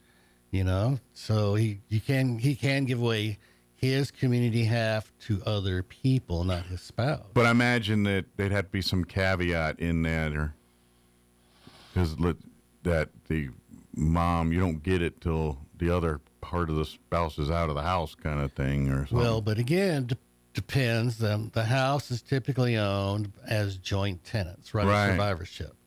So when one person dies, the other person automatically receives their share. So what would happen is if Mike gave away his half the house to niece, but Mike and Kim owned it as joint tenants, but the moment you die, Kim gets your half, poof. So it's not part of your estate. It doesn't pass under your will. Got it. Okay. You didn't own it at the moment you died. Kim did. So that you can't do that move, basically. So we could try, but it's not going to work with things that are owned as joint tenants, right, of survivorship. Yeah. So half a household goods and furnishings, maybe some accounts. Now, if the person that died owns the whole asset, but is married, that spouse will have to answer. Because I've seen that one happen where depending on the state, but if one of the parties owns the house prior to marriage, and then they get married, she's not, and then he dies, or the owner of the house dies, the spouse don't get it. The kids do, whoever is in his will, because they weren't married yet. And, so second marriage situation, now it becomes tricky. Yeah, second marriages throw in a whole lot of weird things. Yeah. But I've seen that one happen firsthand, where it's like you're out. Yeah. Kids want you out, you're out. And so you guys need to prepare for that stuff. Yeah. And if you've been married 2 years and the guy dies, no big deal, probably. Yeah. But when your second marriage lasts 20, 25 years, and all of a sudden a spouse is on the street. Yeah. It's cold-blooded. Yeah, so maybe you ought to plan around that, plan for that, do something. No. So second marriages, carry a whole lot of their own. Basically, that one happens special planning. How well the relationship is between the stepkids and the new mom or daddy there, basically. Well, hopefully there's enough money to plan around that, but not always. But generally speaking, I know if they remarried and the kids were already adults, when all this went down, they're not going to be too keen on giving up assets to this Johnny-come-lately in the thing there. This is basically how that's going to be looked at. Well, that's how the kids look at it. Yeah. So. And if the couple's only married a couple of years before dad passes, I can see that. Yeah, absolutely. But after 20, 25 years... Then that's a different conversation. That's a little different. Yeah, that's a little different. So, but yeah. And especially if dad was, ill and bedridden the last 10 years of his life, and who was taking care of him? Yeah. His second wife. And see, and that's where I felt a little, in the particular instance I was talked about, I was like, yeah, they were only together for 4 or 5 years, but when he was really downhill, those kids weren't around. She was the one taking care of him medically and doing all that stuff, and they didn't turn up till, the corpse was there, basically. And so I thought that was a little low. Now, granted, they didn't have a 20-year history, they only had about a 4 or 5 year history, but to leave her nothing high and dry, I was like, that ain't right, but... Yep. What happened. So let's talk to your favorite attorney, whoever that is, and get some estate planning done. And, the will can say, if we're married 4 years, the second wife gets this. If we're married 10 years, she gets a little bit more. 15 years, a little bit more. I mean, you can anticipate that kind of stuff. Yep. Yeah, absolutely. We're almost out of time here. Is there anything we want to wrap this up with before we do a kind of a fact or fiction kind of deal? We didn't even talk about medical power of attorney, but that's I think a hugely important thing. Not only for you, but if you have adult children who are single, they need to give you their power of attorney. Yeah. Because if your adult child goes in the hospital, their hospital's going to say HIPAA laws, we can't talk to you. Yeah. And if they don't have a spouse or anything like that, then guess what? There's no one that can talk to those. So please check, especially when your kids go to college and things like that. That's when you want to check into those things. So, and now's that time of year where you're seeing that kind of stuff. So please look into that and think, hey, maybe I should get it. And if you have any questions, don't hesitate to call Matt or an attorney, your attorney, to get information about that. Get a POA, get a financial POA.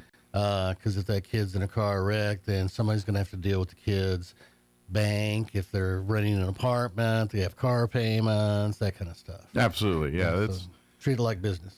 Yeah, it's especially important if you're not going to be, the kid's not living in your household anymore and all that. Yeah.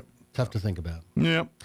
So movies talk about our soulmates or looking for our better half.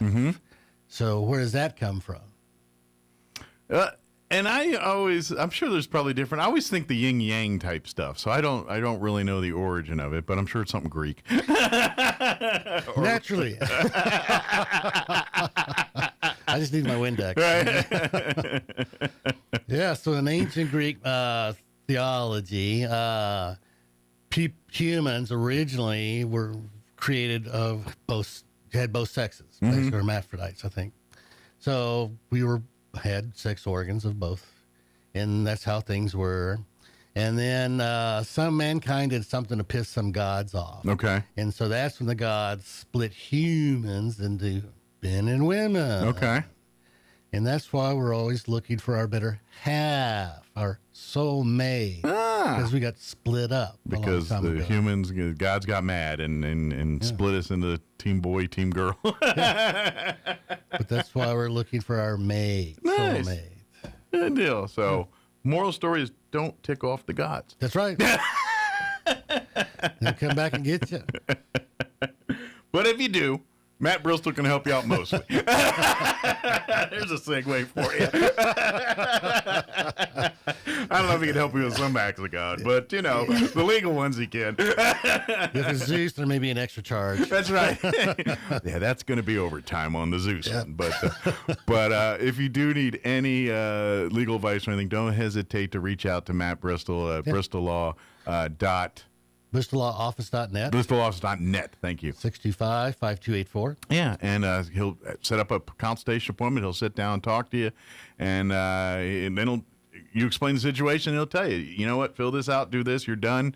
Or, no, we're going to have to get in the mud on this one and get that worked out. But either way, he'll help you through that process. But at least get some information, find out, don't rely on your neighbors or your friends, get some good legal advice, and then go from there. Yeah, it's better to ask before you do than do and then ask, because you can save, especially in the legal world here, and so. Oh yeah. But when it comes to the stuff we talked about today, if you need a will, if you need any of this estate planning type stuff, questions, none of that's too dumb to ask. And that's correct. And to be honest, if you think you're an expert, you may not be, because laws change, rules change. Depending on where you learned your information, it might be different in the state you're in now currently. And so, that's nothing's set in stone. That's why you need to talk to an attorney like Matt to kind of keep you up on what the latest law is and what's available to you and where you live. Exactly. Yeah. So New Mexico doesn't recognize handwritten wills, which means if you buy some fill-in-the-blank thing, it may not work. Yeah, your Mad Libs will not work here. Yeah. Little things like that are important. Absolutely. Get some advice. Absolutely. Well, Matt, as always, appreciate the visit. We'll see you here next time. Yes, third Monday of August. Yeah, he's going to be out of pocket here for a little bit next month, so he'll join us later in the month here. Yes, so August 17th. Thanks, Mike. Off to his other adventures. So thank you, and we'll see you next time. Stay. Well, I guess this week may be dry. That might be the word, right? We'll see. We'll see. We'll keep our fingers crossed. There you go. Avoid complete destruction. That's President Trump's take on talks with Iran. He says those talks are underway again, although Iran denies that. The president says the Gulf allies pleaded with him to give diplomacy yet another chance. A 37-year-old man is accused of intentionally starting one of 3 destructive wildfires in Spokane, Washington. The suspect charged with arson being held on $1 million bond. President Trump is not pleased with the U.S. Attorney for Washington, D.C. The president says Jeanine Pirro choked in moving to drop charges against a man who had been accused of vandalizing the newly renovated reflecting pool in the nation's capital. Stocks sharply higher this morning on Wall Street. The Dow's up 545 points. More details, srnnews.com. Now, time for another Otis Advisory. There you are again, down on one knee, dice in one hand, shot of tequila in the other. Somebody shouts, "Hey, Uncle Otis, talk to your doctor." I said, "Wait, what?" Just because you can pay somebody to listen to you complain doesn't mean you should. Help me, Doc. I think I'm too fat, or too sleepy, or too nervous. Maybe just too boring. After a few White Russians, I start feeling all tired. Do I have shortness of pants? See where this is headed? If you do it right, this could go on all day. When you're patient zero, you get to wade into it and bring in a whole list. Look, Doc, I do everything right. I've suffered through turkey bacon. I always get checked for worms. I never order the bunker buster. Hell, I've even updated my private's policy. I like local honey, dual exhaust, and wax lifts. So what am I missing? Do I get enough mercury in my diet to keep my chrome parts shiny? Hey, Doc, does this look infected to you? Yes, complaining is real popular. Like when the big lady on TV is singing and dancing about her medicine and you think she's talking to you. Then, honey, it's time to cut the dose. So get with it. Stay away from tailgating. Start taking the bus and leave the bounce house to the kids. In scientific circles, this is known as giving up, which at this point might be worth a try. From the Center for Advanced Radio Studies, it's your ace in the hole, Uncle Otis, and I'll see you at the Peace March. I'm meteorologist Steve Hamilton with your Pecos Valley weather. Very warm and very dry for the next couple of days. Strong high pressure system over the southwestern states. Sunshine for us today will be in the low 100s, down to the low 70s for the overnight hours. A little bit windy and a few clouds, and then sunny and hot again on Wednesday. Afternoon highs about 100 or slightly over. We're expecting low 100s again on Thursday. We'll stay sunny. I'm meteorologist Steve Hamilton, and that's your latest forecast. All across America, this is the Red Apple Audio Network's Market Report, sponsored by Abacus Global Management. Good morning, I'm John Tarrant. There was a big tech rally on Monday. Dow, Nasdaq, and S&P all finishing firmly in the green. The SOX index up about 1%. Stocks lifted by Iran peace hopes again after President Trump cancelled a massive attack planned for last weekend. Crude oil was down by about 5%. The US dollar weakened sharply against the Japanese yen on foreign exchanges on Monday after interventions by the Bank of Japan. Marriott Hotels says the Middle East is weighing on its room sales, so they were down about 7% yesterday. The Federal Aviation Administration granted long-awaited permission for Boeing to sell the smallest version of its 737 MAX. Boeing shares up 8%. And Yum Brands down 3%. There are issues surrounding its Taco Bell division and a link to a parasite outbreak a couple of weeks ago. There's talk that the Federal Reserve Chief, Kevin Walsh, may be thinking of cutting the number of open market committee meetings that decide on interest rates in America. The changes won't come till next year, if they come at all. The box office is touting another major weekend after Spider-Man Brand New Day raked in $355 million. And looking ahead to today, earnings come from McDonald's and SpaceX, and we get the jobs report for July right at the end of the week on Friday. With business, I'm John Terrett. This is the Red Apple Audio Network's Market Report, sponsored by Abacus Global Management. What if the future of finance wasn't built around averages, but around you? At Abacus Global Management, we're reshaping financial planning around the most personal data point, your lifespan. But it's more than just insight, it's control. As a technology-driven asset manager, we're empowering investors with an integrated system to take command of your time, your future, your financial destiny. This is a new era of investing. Take control at abacusgm.com. Start your journey towards a meaningful healthcare career with the Occupational Therapy Assistant Program at ENMU Roswell. With this program, you'll gain hands-on clinical skill development, enjoy small class sizes and supportive faculty, engage in real-world fieldwork experiences, and prepare for your NBCOT certification. Call 575-624-7266 to learn more or log on to roswell.enmu.edu.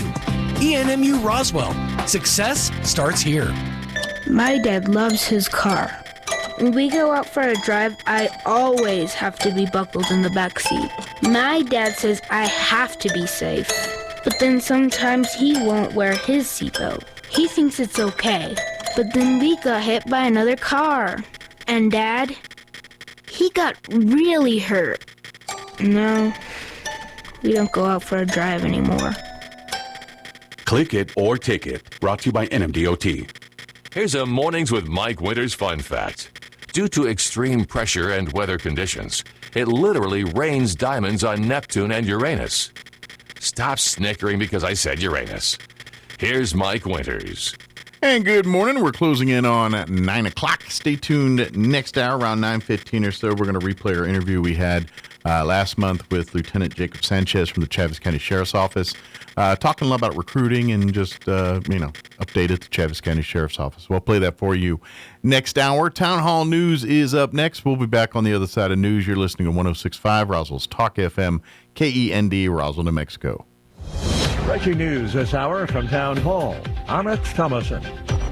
Debating the nomination of Todd Blanche for Attorney General, the Senate Judiciary Committee, panel chair Chuck Grassley says he is pleased that GOP colleagues Tom Tillis and John Cornyn have worked out the anti-weaponization fund issue, clearing the way for a vote. I'm grateful that they, as well as Mr. Blanche and the White House, worked in good faith to solve them, formally rescinding the fund and clarifying the scope of release of claims has put this issue to bed once and for all. And the committee is expected to pass the nomination along to the full Senate.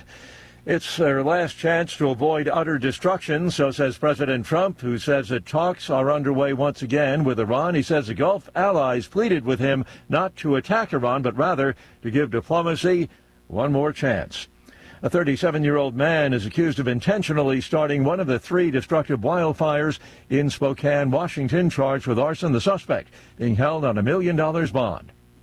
President Trump not at all pleased with the U.S. Attorney for Washington, D.C. I was disappointed with Jeanine Pirro, really disappointed with Jeanine Pirro. She folded like an umbrella.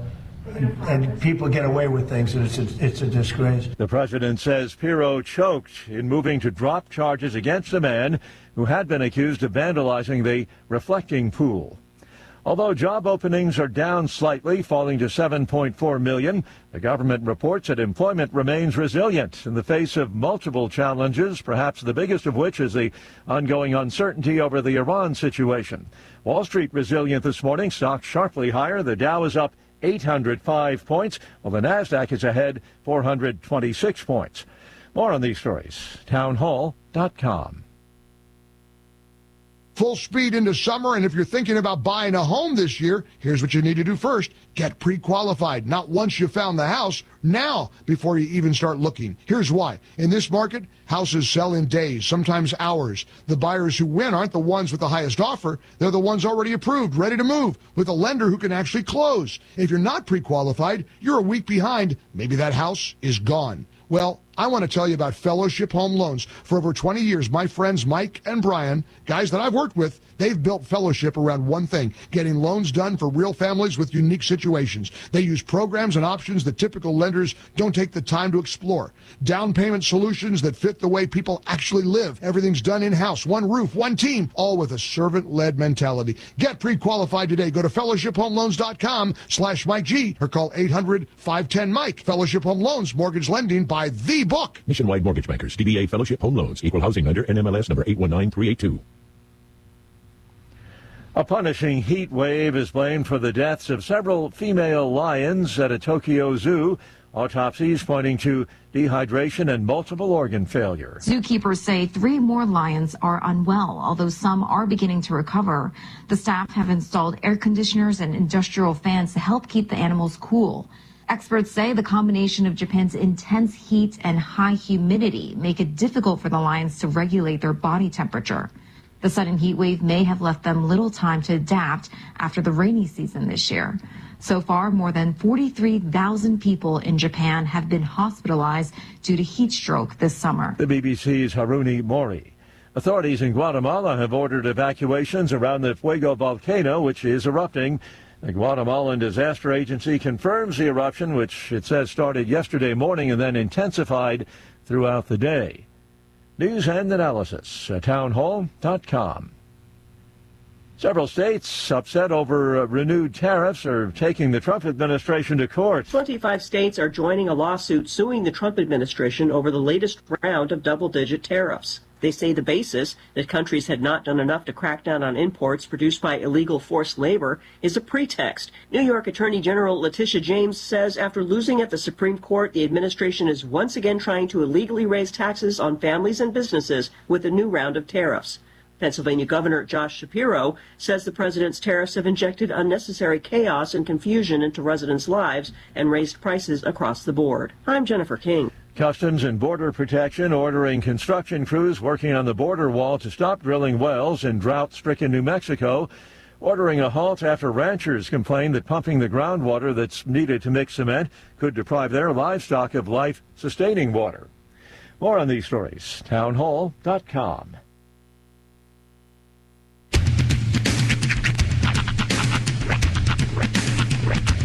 What in the wide, wide world of sports is going on here? I promise you, whatever scum did this, not one man on this force will rest for 1 minute until he's behind bars. Now let's grab a bite to eat. Yeah, come on. I feel the hot wind on my shoulder and the touch of a world that is older. I hit the switch and check the number. I leave it on and then I slumber. I hear the rhythm ringing through it. Flamenco guitar and cumbia music. I hear the talking of the DJ. The devil listen, what does he say? I'm on a Mexican radio. I'm on a Mexican radio. Broadcasting live from high atop the J.P. White Building in downtown Roswell, New Mexico. It's Mornings with Mike Winters on 106.5 Roswell's Talk FM. Is that what I sound like when I talk? Now, here's your host, Mike Winters. And good morning. It is 6 minutes after 9 o'clock. Welcome to hour number 3. Tres Inviernos of Mornings with Mike Winters, right here on 106.5 Roswell's Talk FM. Happy Tuesday. Ah, yes. Welcome. Welcome. Bienvenidos. Yeah, happy Tuesday, everybody. Indeed. Remember the first time we came to New Mexico to visit? My dad was offered a job in Albuquerque, and he came to interview and he came to kind of survey. First thing we saw when we were kind of coming in was we passed by Klein's Corners, and I saw Bienvenidos New Mexico, or wherever it says on the side of the building in Klein's. And I was like, that is such a long way to say welcome. There's so many letters. And it was at that point I was kind of introduced to it. Funny story. We went to a Mexican restaurant.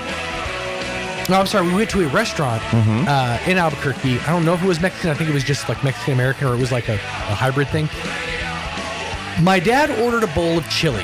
Now, bear in mind, we were coming from Oklahoma. So he was thinking he's getting a big bowl of chili with cheese on top. They bring him a bowl of green stuff. He went nuts. He's like, what is this? I can't eat this. They eventually fixed it, but that was the first experience with green chili for us was a mistake. Yep.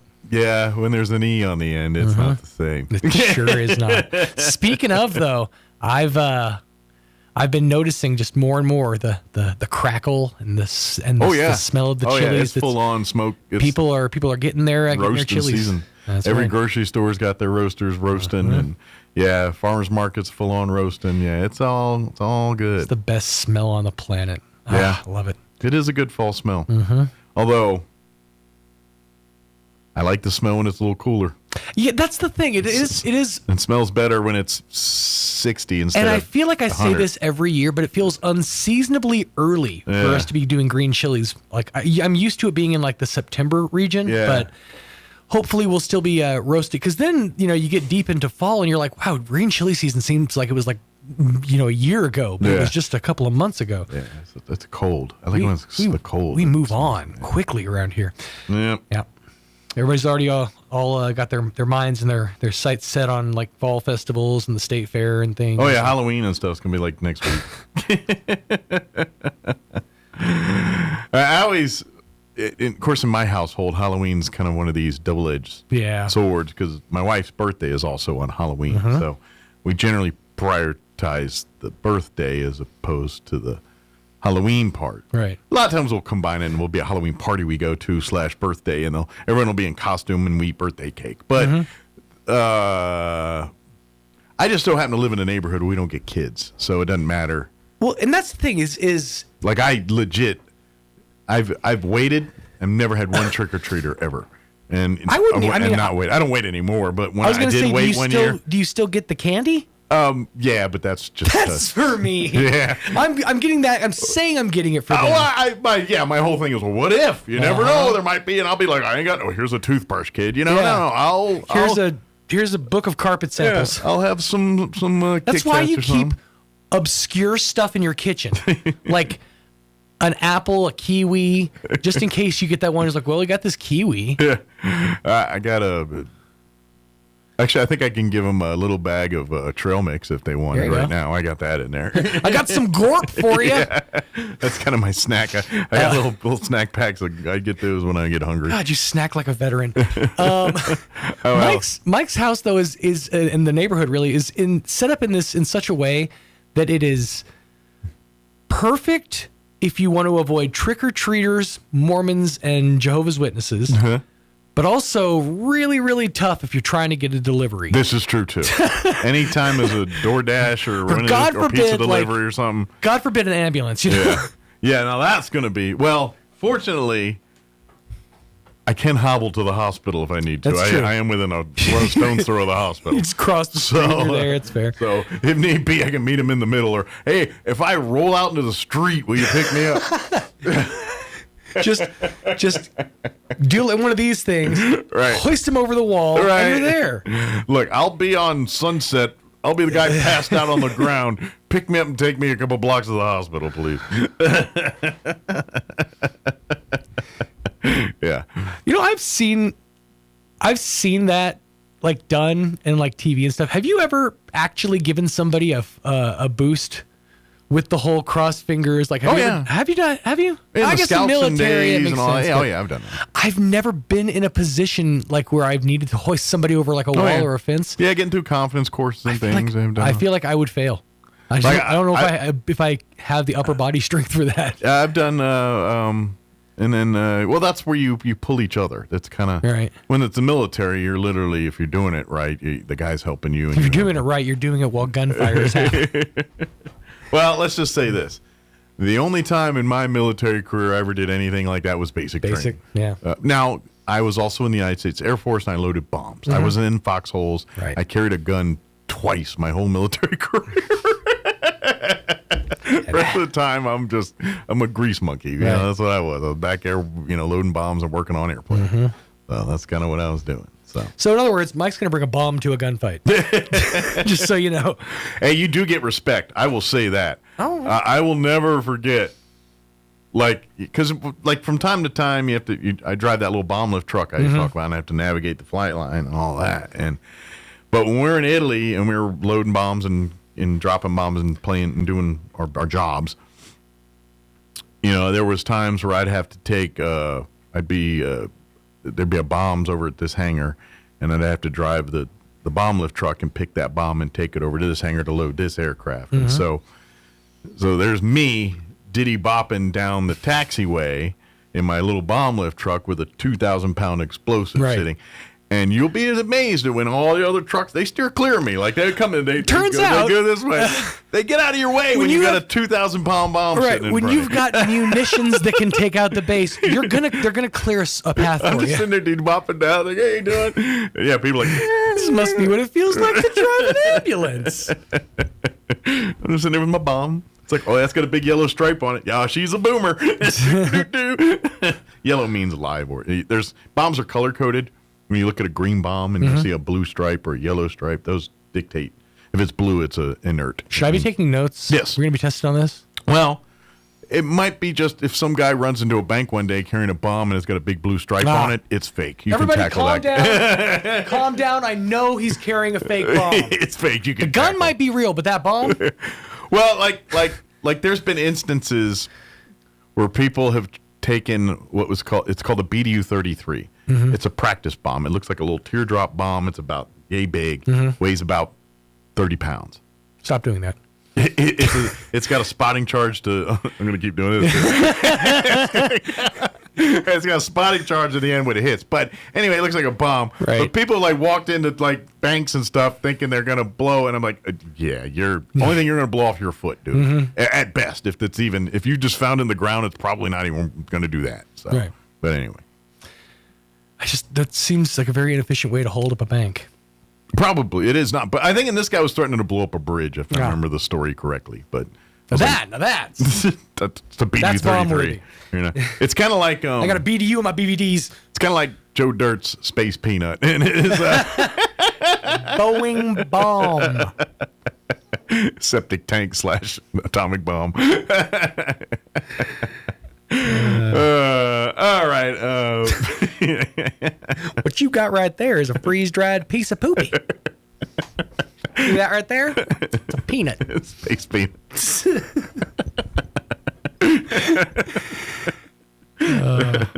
Highly quotable, the movie Joe Dirt. You don't really think about it until it comes up. You know? Oh yeah, there's lots of. I love. You know. To this, that's why Airplane's one of the greatest movies. This day, I'm still. How many times can you just like shut a room up by walking and go, "I'm your sister"? That'll do it. Well, I mean, he went from, and to be honest, if he almost renamed the mullet. Yeah. Like if a dude walks in with a mullet, they're the mullet. But if a guy walks in with a blonde one that goes down, and they're calling that Joe Dirt. It's Joe Dirt. They're calling it a Joe Dirt. It went past mullet and went right to Joe Dirt. Because there's mullet, and then there's it's its own unique mullet. Oh yeah, it is. It looks like you got a wig super glued on your head as a child. Yeah, but it never has to get a cut. Yeah, that's true. There's that That is low thing. maintenance. It is. There's nothing more low maintenance than a mullet wig. Like, how do you wash that? Carefully. I mean, does it take shampoo, or you got to get like carpet cleaner? How does that work? You're just running a steamer over your head. Right. I mean, how does that work? I would imagine you could probably get it out with some good mane and tail. Right. You just sprinkle some Carpet Fresh up there and shake it out, and you smell it like roses. I mean, what's going on? Do they still sell mane and tail shampoo? I would imagine. I haven't looked in a minute. Yeah, you probably don't go down the shampoo aisle very I don't buy a lot of often. shampoo. Mike has neither mane nor tail. My mom insisted, like that was like her favorite shampoo growing up because number one, because you get them in bottles like this. Yeah. But I'm like, isn't this horse shampoo? Well, I swear, I know a lot of women used to swear by that. If it made your hair really silky, softy. They swore by it. I knew that was a thing. I don't know if they still make it. She still has a bottle. It's half full, but that's only because it's this big. I imagine if you go to like Walmart, down like to the shampoo aisle or the third aisle, down in the corner, it's probably in the bottom on the corner. You can find some pretty cool stuff down there to those bottom shelves. Yeah, I bet it's down there somewhere, you know. Yeah. Right there next to the, what is the, oh gosh, henna and placenta. It's like they come in little pouches. Yeah. It's like, I'm not buying that. well, it's specifically for like ethnic hair and stuff. It's okay. It's one of the things they use. But, so it's like okay. But it's just it's when you're walking down the aisle and you just see henna and placenta. I'm just like, huh. Yeah. All right. Hey, you do you. Marketing there not so good. Well, they didn't go with afterbirth. That does. I mean, has a little ring to it. Right. I mean, it's like an ice cream. We got to get going, but I keep seeing the commercials, and I know that. But for lactate ice cream, the ice cream looks delicious, but that's a horrible name. It does not sound delicious, appetizing. It feels like it's a product to make me poop better.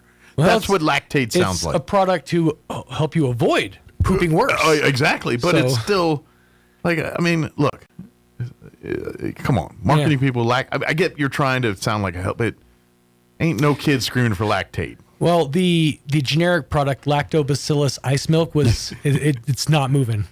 Give me a cool mascot at least. Lactate. Like I don't know what that was. A cow. I mean, a cow with X's over the udders. I guess I don't know. We need to give me a mascot. Give me something. But lactate does not. I'll get to work on that. Make me want some ice cream. Gritty. Yeah. There you go. Like I'm willing to try it. It might be delicious, but I'm kind of like, your ice cream's probably not be good because the name is awful. Do you really though? I mean, they make it look good in the commercials because it's a commercial for the product. Yeah. Well, I love ice cream. I'll try anything once. Okay, that's fair. Yeah. You heard it here first. Mike likes ice cream. He'll try anything once. Pretty much. Not just ice cream, anything. Well, have I not been on this show long enough to prove that there is some truth to this? All right, it is 19 minutes after 9 o'clock. Let's get you up to date on the weather. I'm meteorologist Steve Hamilton with your Pecos Valley weather. Very warm and very dry for the next couple of days. Strong high pressure system over the southwestern states. Sunshine for us today will be in the low 100s, down to the low 70s for the overnight hours. A little bit windy and a few clouds, and then sunny and hot again on Wednesday. Afternoon highs about 100 or slightly over. We're expecting low 100s again on Thursday. We'll stay sunny. I'm meteorologist Steve Hamilton, and that's your latest forecast. Thank you, Steve. Currently 82 degrees here in Roswell. Humidity is at 47%. Says winds are out of the south at 21, gusting to 25. They look calmer than that, but we'll see. Sunny and hot, 102 today. South winds at 15 miles per hour. Tonight, partly cloudy. Overnight low of 73. Southeast winds 10 to 15 miles per hour. Wednesday, sunny, hot, 100 for a high. Thursday, sunny and hot with a high of 101. I could keep going. It is the same pretty much the rest of the week. 100 on Saturday, 101 Sunday, 102 on Monday. So that's what we got. It's Groundhog Day every day for the next at least week. So enjoy. Find some cool. Find a pool. All right, it is 9:21. Let's take about a 2.5 minute break, and then we'll play our interview with Lieutenant Jacob Sanchez from the Chaves County Sheriff's Office. Don't go away. You're listening to Mornings with Mike Winters.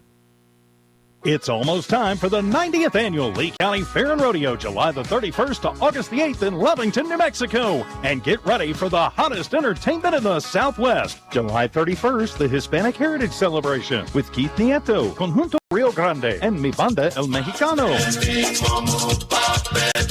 August the 4th, after PRCA Extreme Bulls, it's the Logan Ryan Band and Baker Blankenship. Wednesday, August the 5th, Faith and Family Night with Crowder. August the 6th, Tough Enough to Wear Pink with Ernest.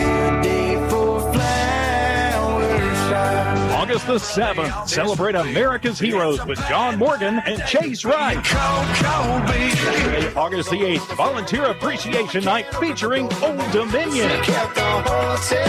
The Lee County Fair and Rodeo, July the 31st through August the 8th in Lovington, New Mexico. For tickets and info, go to LeeCountyFair.net. Hats off to 90 years. Hey, Roswell, time is running out to cash in on some of the biggest savings of the season. The loan and lease termination sales event is happening right now at Roswell Ford. Drive away with a truckload of savings in a brand new Ford F-Series pickup with financing as low as 0% APR and make no payments for 90 days. Upside down in your current car, truck, or SUV and want out early? Roswell Ford will do whatever it takes to get you out of your trade, even if you owe up to $10,000 more than it's worth.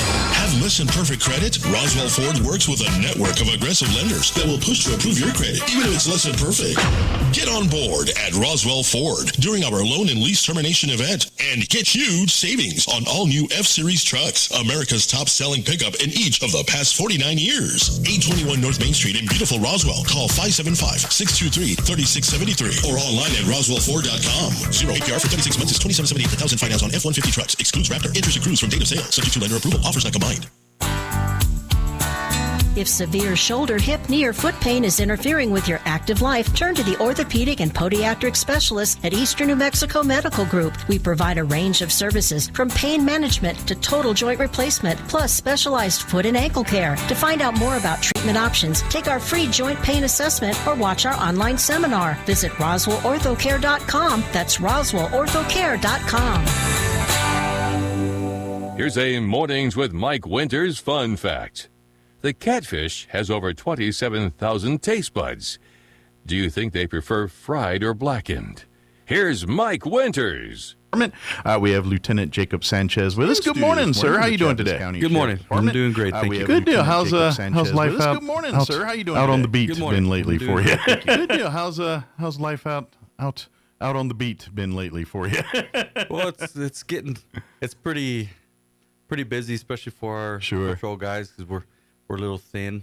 Right. But, And that's the saying. If right now, if you're interested in a career with sheriffs and law enforcement, please go to the Chaves County website and apply within for the sheriff's department. They can use more folks right now. And the good news is, it's not like they'll work with you leading up to the academy and get you prepped and trained and do all that stuff. So by the time you get ready to go to the actual academy, which is, I think they do it like once every 6 months or so, like that. yes, yeah. One just finished in May. Okay, so they'll probably start another one here. Start in August. There we go. So just in a month and a half from now. And if that's the thing, they'll try to get you ready by August. But if not, then we'll just keep working with you, and we'll start you up in January, where the next class would be. Here. Yeah, whenever we get a new recruit at the sheriff's office, there is some time, a few months from when you have to take the pre-assessment for the police academy, and in that time, it could be anywhere from 4 to 5 months, right, where you're with us. You're doing a lot of in-house trainings. You're working at the courthouse, just a lot of training. We're just trying to load you up on as much as you can. All the aspects of life as a deputy. Just try to get you around all the major concepts of law enforcement, that way you can start having an understanding of them. And then when you go into the police academy, you're not so blinded by going in there really quick. Sure. Well, and I imagine, too, because I know, talking with, sheriffs, undersheriff, and everybody from the department that's sat here, one of the biggest tools that you guys have as law enforcement officers is, like, the knowing of your neighborhoods and knowing the community. That's why the deputies, they kind of patrol the same areas all the time, because they know the neighborhoods. They know the people in there. The people know them. They build a trust there. So I imagine you even start a little of that probably at some point. It's like they're riding with the other officers, and even though they may not be in this exact beat when they come back, they kind of get familiar with the lay of the land, know some of the people there, and start to build that repertoire for when this individual does come back from the academy and is, doing more of a full duties of a sheriff deputy. They've already kind of got that stuff in their back pocket to work with. Yeah, we try to get them familiarized with the county as best we can, because there's a lot to Chaves County. Absolutely. Just over 6,000 square miles.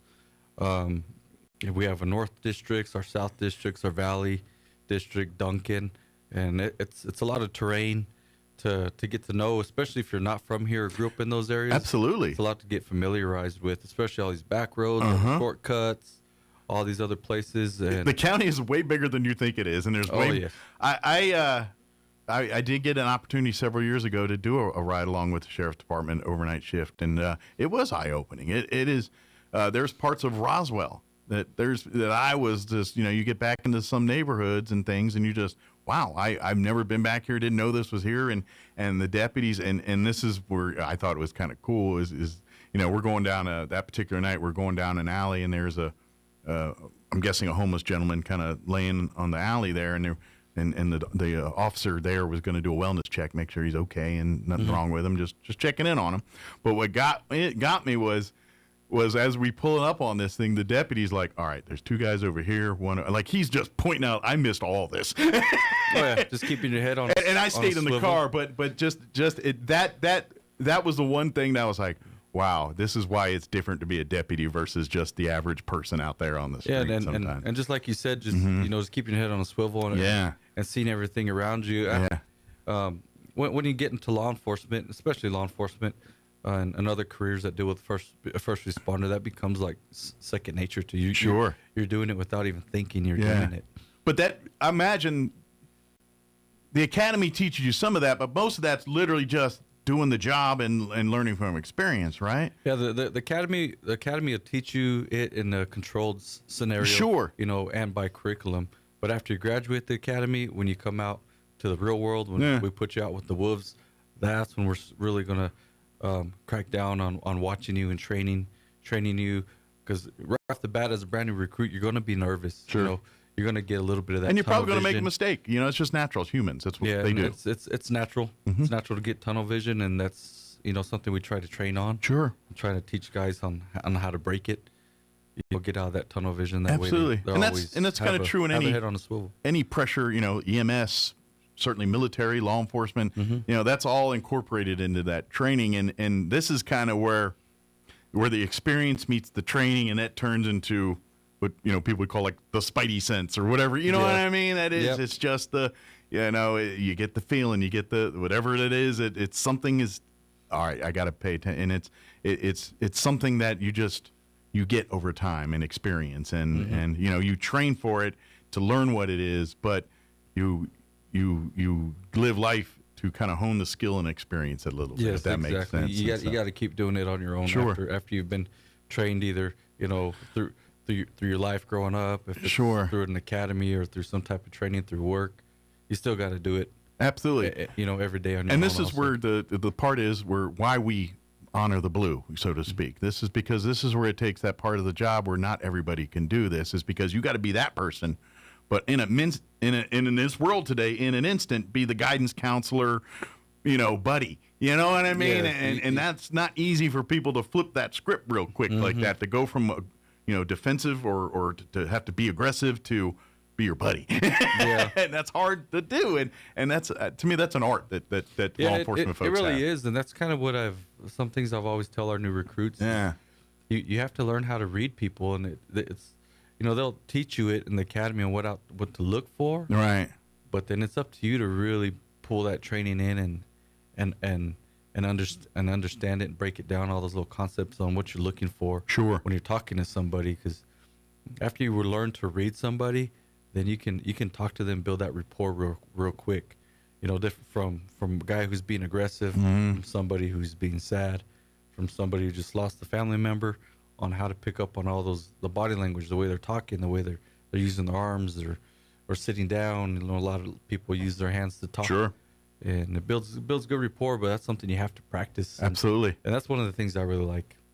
I've really liked that. Yeah, it's almost that you got to have that kind of psychology major behind you a little bit too when as part of law enforcement training. Yes.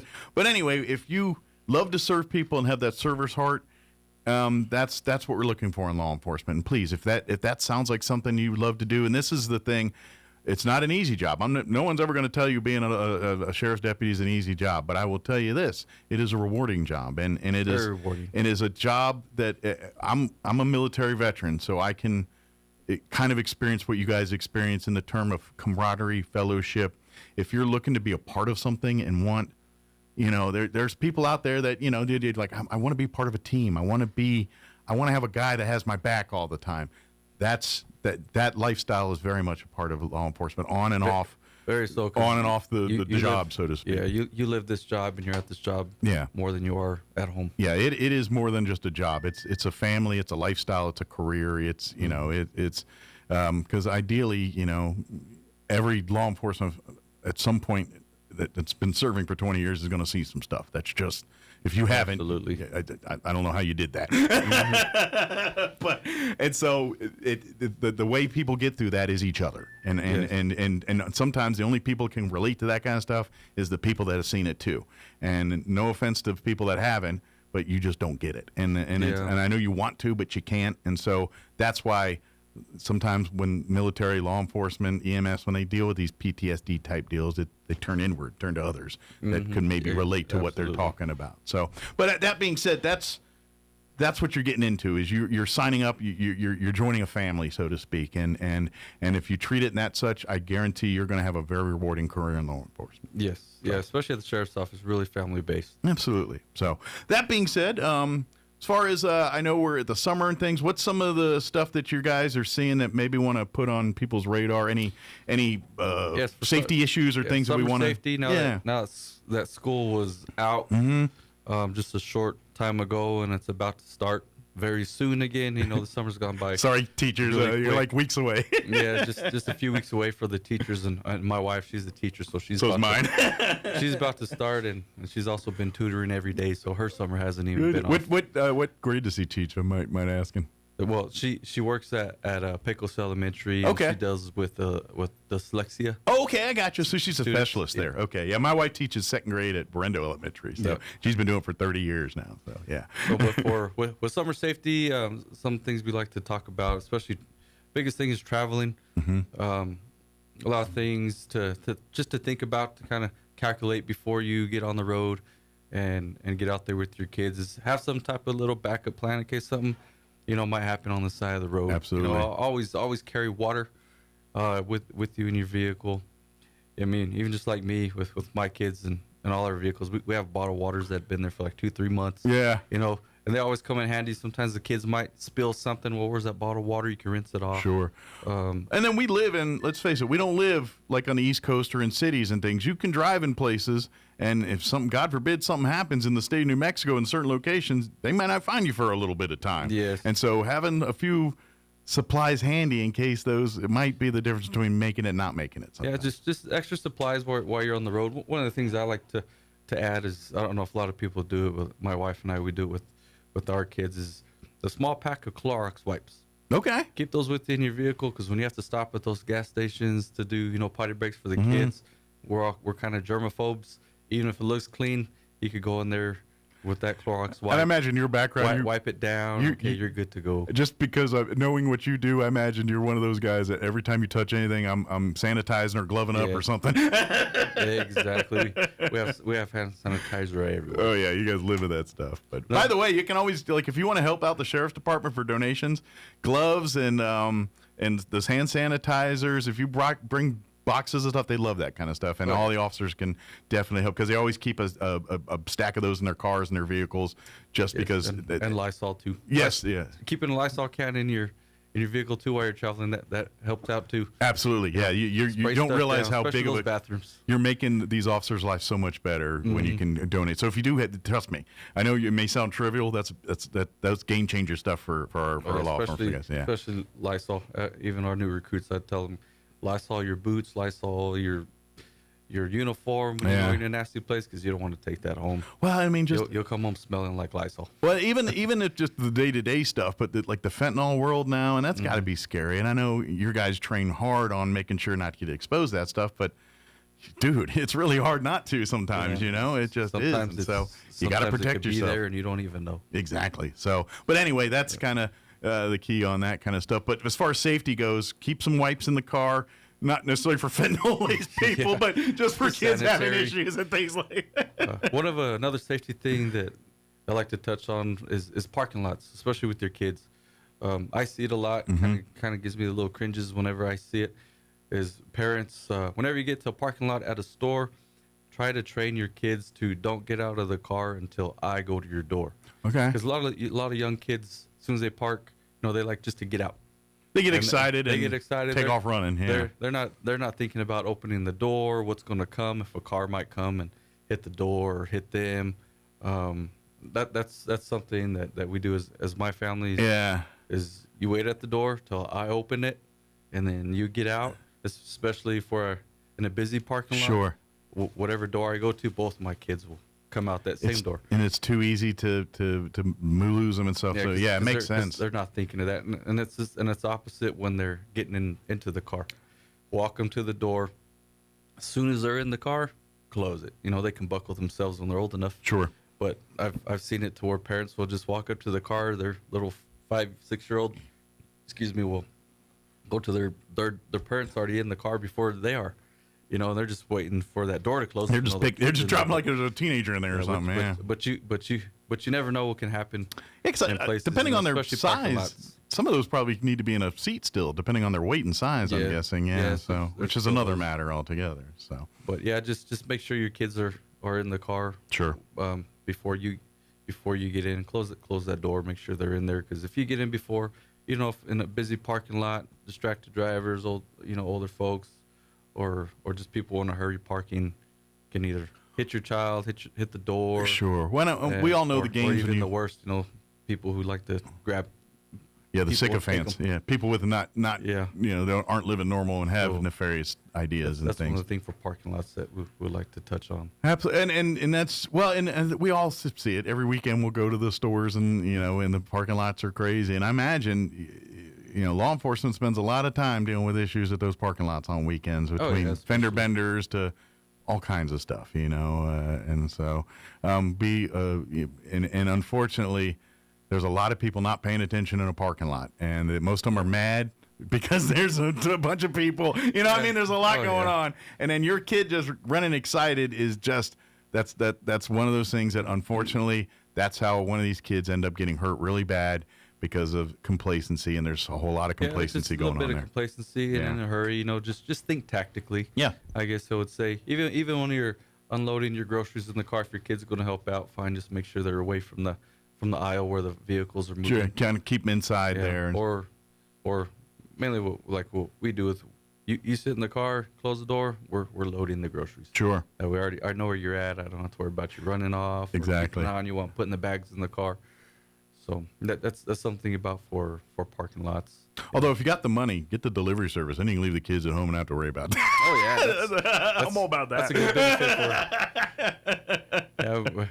I've been waiting for something like that out in the county where I live. It doesn't go out. It's not quite that far yet. Oh man, our closest store is the dollar store there at Midway, but that store has a lot. We call that the Midway Mall. Yeah. Well, good news is you don't have to be as on your toes at the Midway Mall as you do in Roswell. So if your kid runs, you're a little bit, all right, not that big a deal. A little busier here, but and that's the true just in summer in general, because everyone's out. A lot of people are out, and things are busier during the summer because a lot of people are off at various times, and so so it's just a busier time, and a lot of people are outdoors and things, and so you kind of, when that's happening, you as parents and you as individuals kind of have to pay a little bit more attention to what's going on out there. Yeah, and especially with the teenagers too. The teenagers who are out this summer driving around. Just another thing. Just make sure you're not being distracted, texting or driving. And all teenagers are driving. Just pay attention. Yeah. Be that. And this is the thing we get, because let's face it, we all were teenagers. We're all teenagers, and we're young and dumb and did dumb things. I don't care who you are, where you are. You did something dumb when you were a teenager. Yes.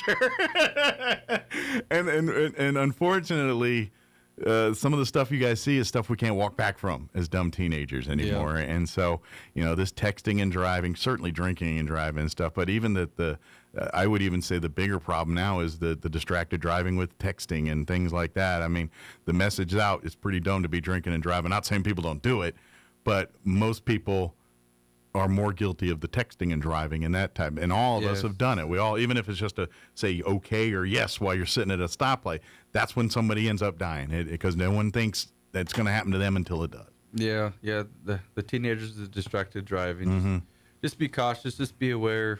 Drive safe. If you're going to be out at night, hanging with your friends or doing stuff, just be honest with your guardians about where you're going to be. Have that trust with them. Just that way, in case anything might happen, somebody could get to you, and you're safe. Well, let's just say the odds are, if it's 11, 12 o'clock at night and there's a group of people out there, they're probably up to no good doing something. You know what I mean? Just odds are there's something not going on that's up to no good. Or maybe it's just the town too. There's not too much to do that late at night also. But let's just say you're allowed to, but the sheriff's department, law enforcement will be like, we're going to pay a little bit more attention to what's going on over here, because might be some things that shouldn't be happening. Yes, that's true. And that's the thing that gets me. And I gotta ask this too, real quick, because I see online stuff. How many cases get solved because you just see people saying dumb stuff online? I feel, because I see so much. You get on Facebook and people just say the dumbest things. What are you doing? And I gotta imagine sometimes as sheriff's deputies, you see, well, you just solved our case for us here. So sometimes that does happen, or somebody will be recording something or post it on social media. Sure. And then it's a lead to the case that we're working, and we'll contact them. And I mean, God bless y'all. Keep being dumb and talking, but I'm just telling you, when you put things on the internet, everybody sees it, including people you may not want to see. Yeah, especially when your social medias aren't private, and they're public to everybody. Do y'all get a lot of calls from like that? Because I know you get scams and things, but and unfortunately, when it comes to a lot of internet stuff, most sheriff's deputies and departments or local law enforcement's hands are pretty tied on some of that. But do you guys get some of that kind of stuff from time to time? We get scams reported pretty often throughout the month. When it's a scam, it's really hard to find out who they are, especially just on our small local side. I seen a Dateline documentary a few years ago where they try to catch a scammer. And it's a rabbit hole, it's a rabbit hole. It was just off of an email, and it led them to another country. Yeah. And they've been working that case for like a year and a half, and they thought that they were going to catch that scammer.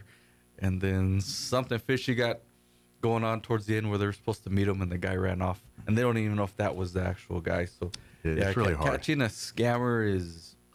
So really, it's education and almost just impossible. If it seems fishy, it probably is fishy, and certainly because I know you guys do get people saying this person called, and I can tell you this: if any utility, anybody, any government entity, they're not going to call you out of the blue wanting anything, and certainly if they're saying they're the IRS or the state or whoever it is, hang up the phone, call the state, call the IRS. They'll be happy to tell you if something's going on. And there are some people who try to scam people in our county as a real scammer, but they're not a real scammer.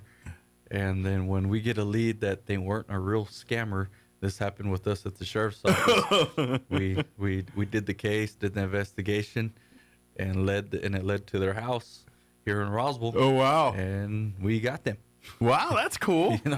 So some people will try to act like scammers, and not know that we have the tools and technology, to track you down if it's something local. Yeah, if it's pretty big, we're going to find it out. It's when your stuff starts getting wired to offshore accounts and it's coming from a phone bank in China or someplace. That's where it gets hard. But if you're sitting in Roswell with whatever you think you got is pretty encrypted, no, sheriff's deputies, law enforcement. From all levels, we'll find that pretty quickly. That one was. I was surprised that actually happened, and we got them that quick. I was just like, man, some things that people do. Well, she was curious. Was the guy pretty smart guy, or was he just a guy that was just really dumb with an idea?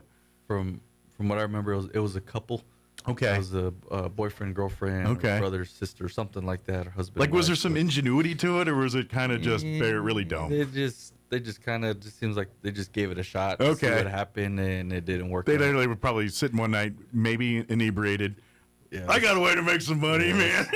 Let's try this thing. Say we got your daughter hostage and stuff. Yeah. Oh, man. It was probably not even within an hour and a half. Knock on the door, sheriff's office. So, well, good news is they got a place for the night. yeah, they sure did. Don't do that.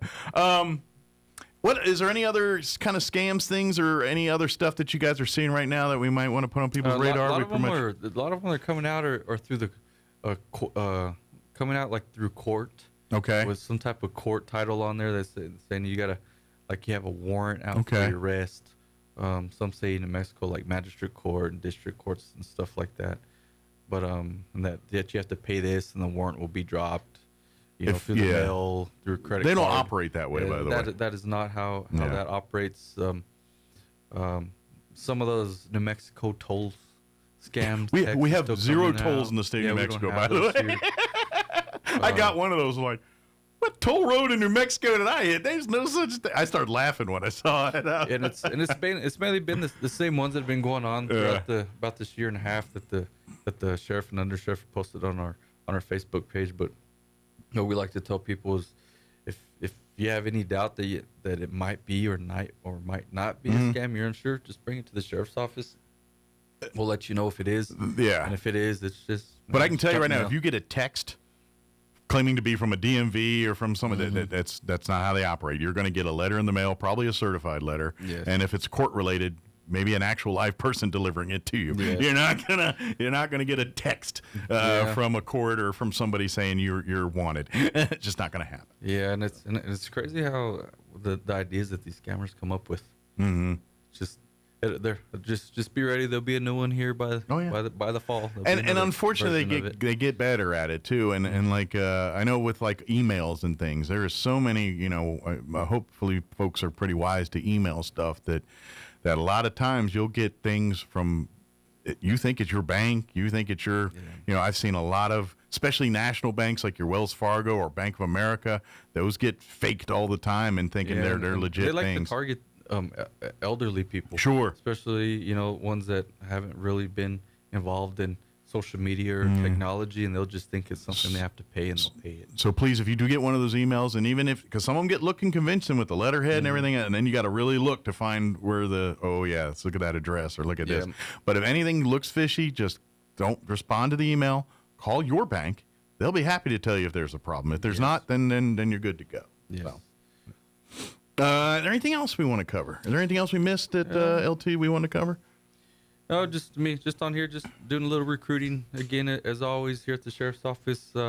Just apply on our website through the NeoGov account, or give me a call at the sheriff's office. Be glad to have you come by and go over what we have at the sheriff's office, what we offer, what the county offers benefits wise, which is really great. Sure. Just summer safety, just when you're on the road with your kids, just make sure you have some type of little backup plan in case something might happen where you're kind of be stranded on the side of the road for a little while. Especially with kids as adults. I mean, we can hang in there a little bit longer than they can. Sure. Kids, you got to pamper just a little snacks, water, Germex stuff. I highly recommend too. Like, you can get them at a big box store. They have little like car first aid kits. Throw them in there. Yes, first aid kits. It's never.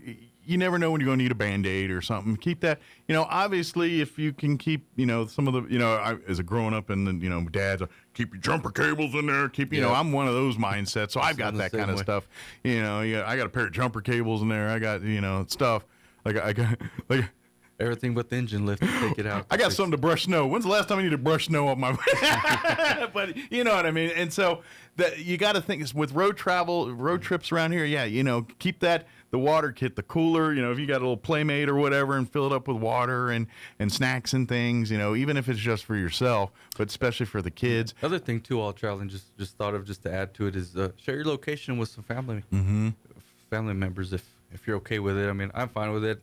My mom has my location, my wife, my sister-in-law. I mean, I never even think to remember that they even have it, but in case anything happens, I know somebody knows where we're going to be. Absolutely, and I would say it doesn't happen often, but I'm going to say at least once every year or two, you'll hear a statewide story of someone gone missing because they were traveling and they were not from here, but they were traveling here and ended up missing. And having that set up on their phone probably would have solved a lot of those cases for those types of people. Yeah, even if it's just temporary for your trip, just turn it on, share it with somebody. Yeah, it's just good to keep on your mind that you know where they're at. Absolutely. So just be smart, when you're doing your travel things, and have those plans, and obviously, if gas accordingly, if you're err on the side of caution, if you're like, all right, I got a quarter of a tank, I got to go to Vaughn. Maybe you want to fill up before you go to Vaughn. That's all I'm saying. What I mean? Think about that, because there ain't a lot of place between here and Vaughn to get. And I don't know if that quarter tank's going to get you there. We just came back from Vaughn just a few days ago, and fill up before going, because Vaughn's gas prices are a little bit higher the further you go north. And I was a couple weeks ago. I don't know if you remember, they had the fires right around Klein's Corners with the wind turbines. I happened to be there that day, and what took normally a 3-hour trip to get home took about 5 hours to get home. So, and sometimes you got to prepare for that kind of stuff. And with the kids, not even if it's something out of your control, just sometimes you're going to be in, just happens. Yep. And so plan accordingly, especially when you're in the middle of nowhere and the kid can't get a drink, or kid, and they need to pull over to pee, you use your judgment on that. I know you can get pulled over for that, but if you're in the middle of nowhere peeing, I don't think there's a cop going to get taken for that. Just find a decent spot. Yeah. It's all about the intention. Yeah. Now, if you're being a jerk and drunk, then you will. But if you're just out there to pee in the middle of nowhere, they probably won't give you a hard time. We get it. Emergencies happen. So. Good deal. LT, is there anything else we want to cover? Or we pretty much get it all for this time. I think we got it all so far. Just especially with the teenagers this summer. Just be smart. Be mindful. Be courteous to everybody around you while you're driving. Know where they're going. I mean, we've this community suffered a few young losses here over the last 6-8 months that are we're still reeling from, and we want to avoid the next one from happening here, and that's what LT's talking about. Let's do these things to make sure your kids come home at night. Even if they're mad at you, they're still coming home at night. You know what I mean? You got to call us to find them. We'll bring them home to you. That way you can discipline them. Absolutely. They'll get a little butt chewing with us while we're taking them back to you, but we'll let you deal with them. Sheriff's Department will help you, but they love it when you discipline your kids. I mean, within appropriate measures, of course. Yes, absolutely. But and please, if you are interested in a career with the Sheriff's Department, please go to the county website, apply within, come by the Sheriff's office, talk with somebody. They'll be happy to fill you in and maybe even start the process here. Best thing is to come by. That way I can show you on paper our numbers, especially with the county and our benefits. We got really good benefits. It is. It's really great. I know this, and I know you'll hear stuff in the news and people need more money and stuff, but I know for a fact county employees, by and large, there's a reason why people work for the county 20 and 30 years, and even in the Sheriff's Department, it's because it's a good place to work. Yeah. So, I mean, you're always going to have your hills and valleys, but at the end of the day, it's just a great place to work. Yep. And so, good deal. LT, as always, thank you, and we'll see you next time, if not sooner, or whenever. And for this whole conversation is that kind of recruitment. I know once you get to LT into that level of the department, you kind of get a area of your leading. You get tasked with certain jobs. So right now I'm over patrol, recruiting, and canine. Okay, so you kind of got all the stuff we talked about today. Yeah. Makes sense while he's here. Yes, sir. Well, good deal. Well, thank you, LT. And any other help we can do with that, or anything, if we need something outside of our normal deal, or if you got some kind of event or things that we need to promote, please just reach out and we'll be happy to help you do that. Awesome. So, we appreciate that. All right. Thanks, LT. You. We'll see. Judiciary Committee voting at 12-10 along party lines in support of the nomination of President Trump's former personal attorney Todd Blanche as the nation's Attorney General. President Trump visiting California and Nevada. The president seeking to shore up support for fellow Republicans in November elections. It will determine whether his party keeps control of Congress. The White House says Mr. Trump will attend a Republican National Committee dinner near Los Angeles on Tuesday. Job openings fell slightly in June, but the labor market continues to show resilience in the face of an economic shock from the Iran war. The Labor Department says employers posted 7.36 million vacancies in June, down from 7.54 in May. Layoffs were little changed at 1.8 million. This is SRN News. Waking up on the right side. This is the Sean Hannity Morning Minute. Kamala Harris now would like another shot at running. Kamala Harris, listen to her, now going even harder radical left. We need to revisit the Electoral College and more. We need to revisit the Electoral College. We need to revisit the point of expanding the court to 13 justices like we have 13 district courts. We need to revisit statehood for Puerto Rico and D.C. Are these not the things that I've been saying they would do if they got into power? Linda, have I not been predicting that this is their agenda and just saying it for a long time and telling people this is what they really stand for? It's actually verbatim. From coast to coast, from sea to shining sea, it's the Sean Hannity Show. Inflation fears, they're back for many, and they might be hitting you right where it hurts. You see it every single day. Prices spiking, everyday costs. Many American families are definitely feeling the pinch at the grocery store, energy prices as the Iranian conflict is continuing. So what does it mean for your hard-earned money? What does it mean for your retirement savings? What does it mean for your quality of life in retirement? Now, should you sit back and watch your purchasing power whittling away by soaring living costs, you might want to learn how you can help protect your savings before it's too late. Now, I am a customer of Goldco, and they're also partners on this program. They're great at what they do. They will give you for free a gold and silver guide that's filled with critical information about diversification with gold and silver. Also, you get to see if you qualify for an extra 10% in free silver just for getting started. It's a partner I trust. Call 855-815-GOLD, 855-815-GOLD, 855-815-GOLD today.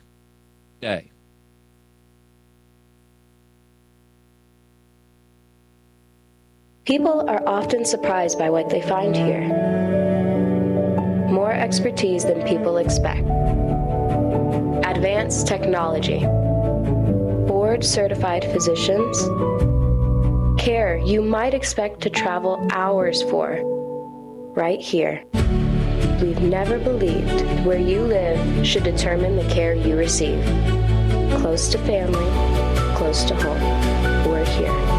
Artesia General Hospital. This summer, enjoy outdoor family fun with seamless Wi-Fi, now available from Plateau. Great news, Roswell. Construction on Zone 39 is officially complete. Save on the speed you need with Plateau. Switch today and get reliable, blazing fast speed to stream more, game more, and surf more than ever before. Plus consistent billing and no data caps. And with Plateau, you'll save more too. Call 1-877-PLATEAU or log on to plateautel.com today. Plateau. Tried, true, trusted.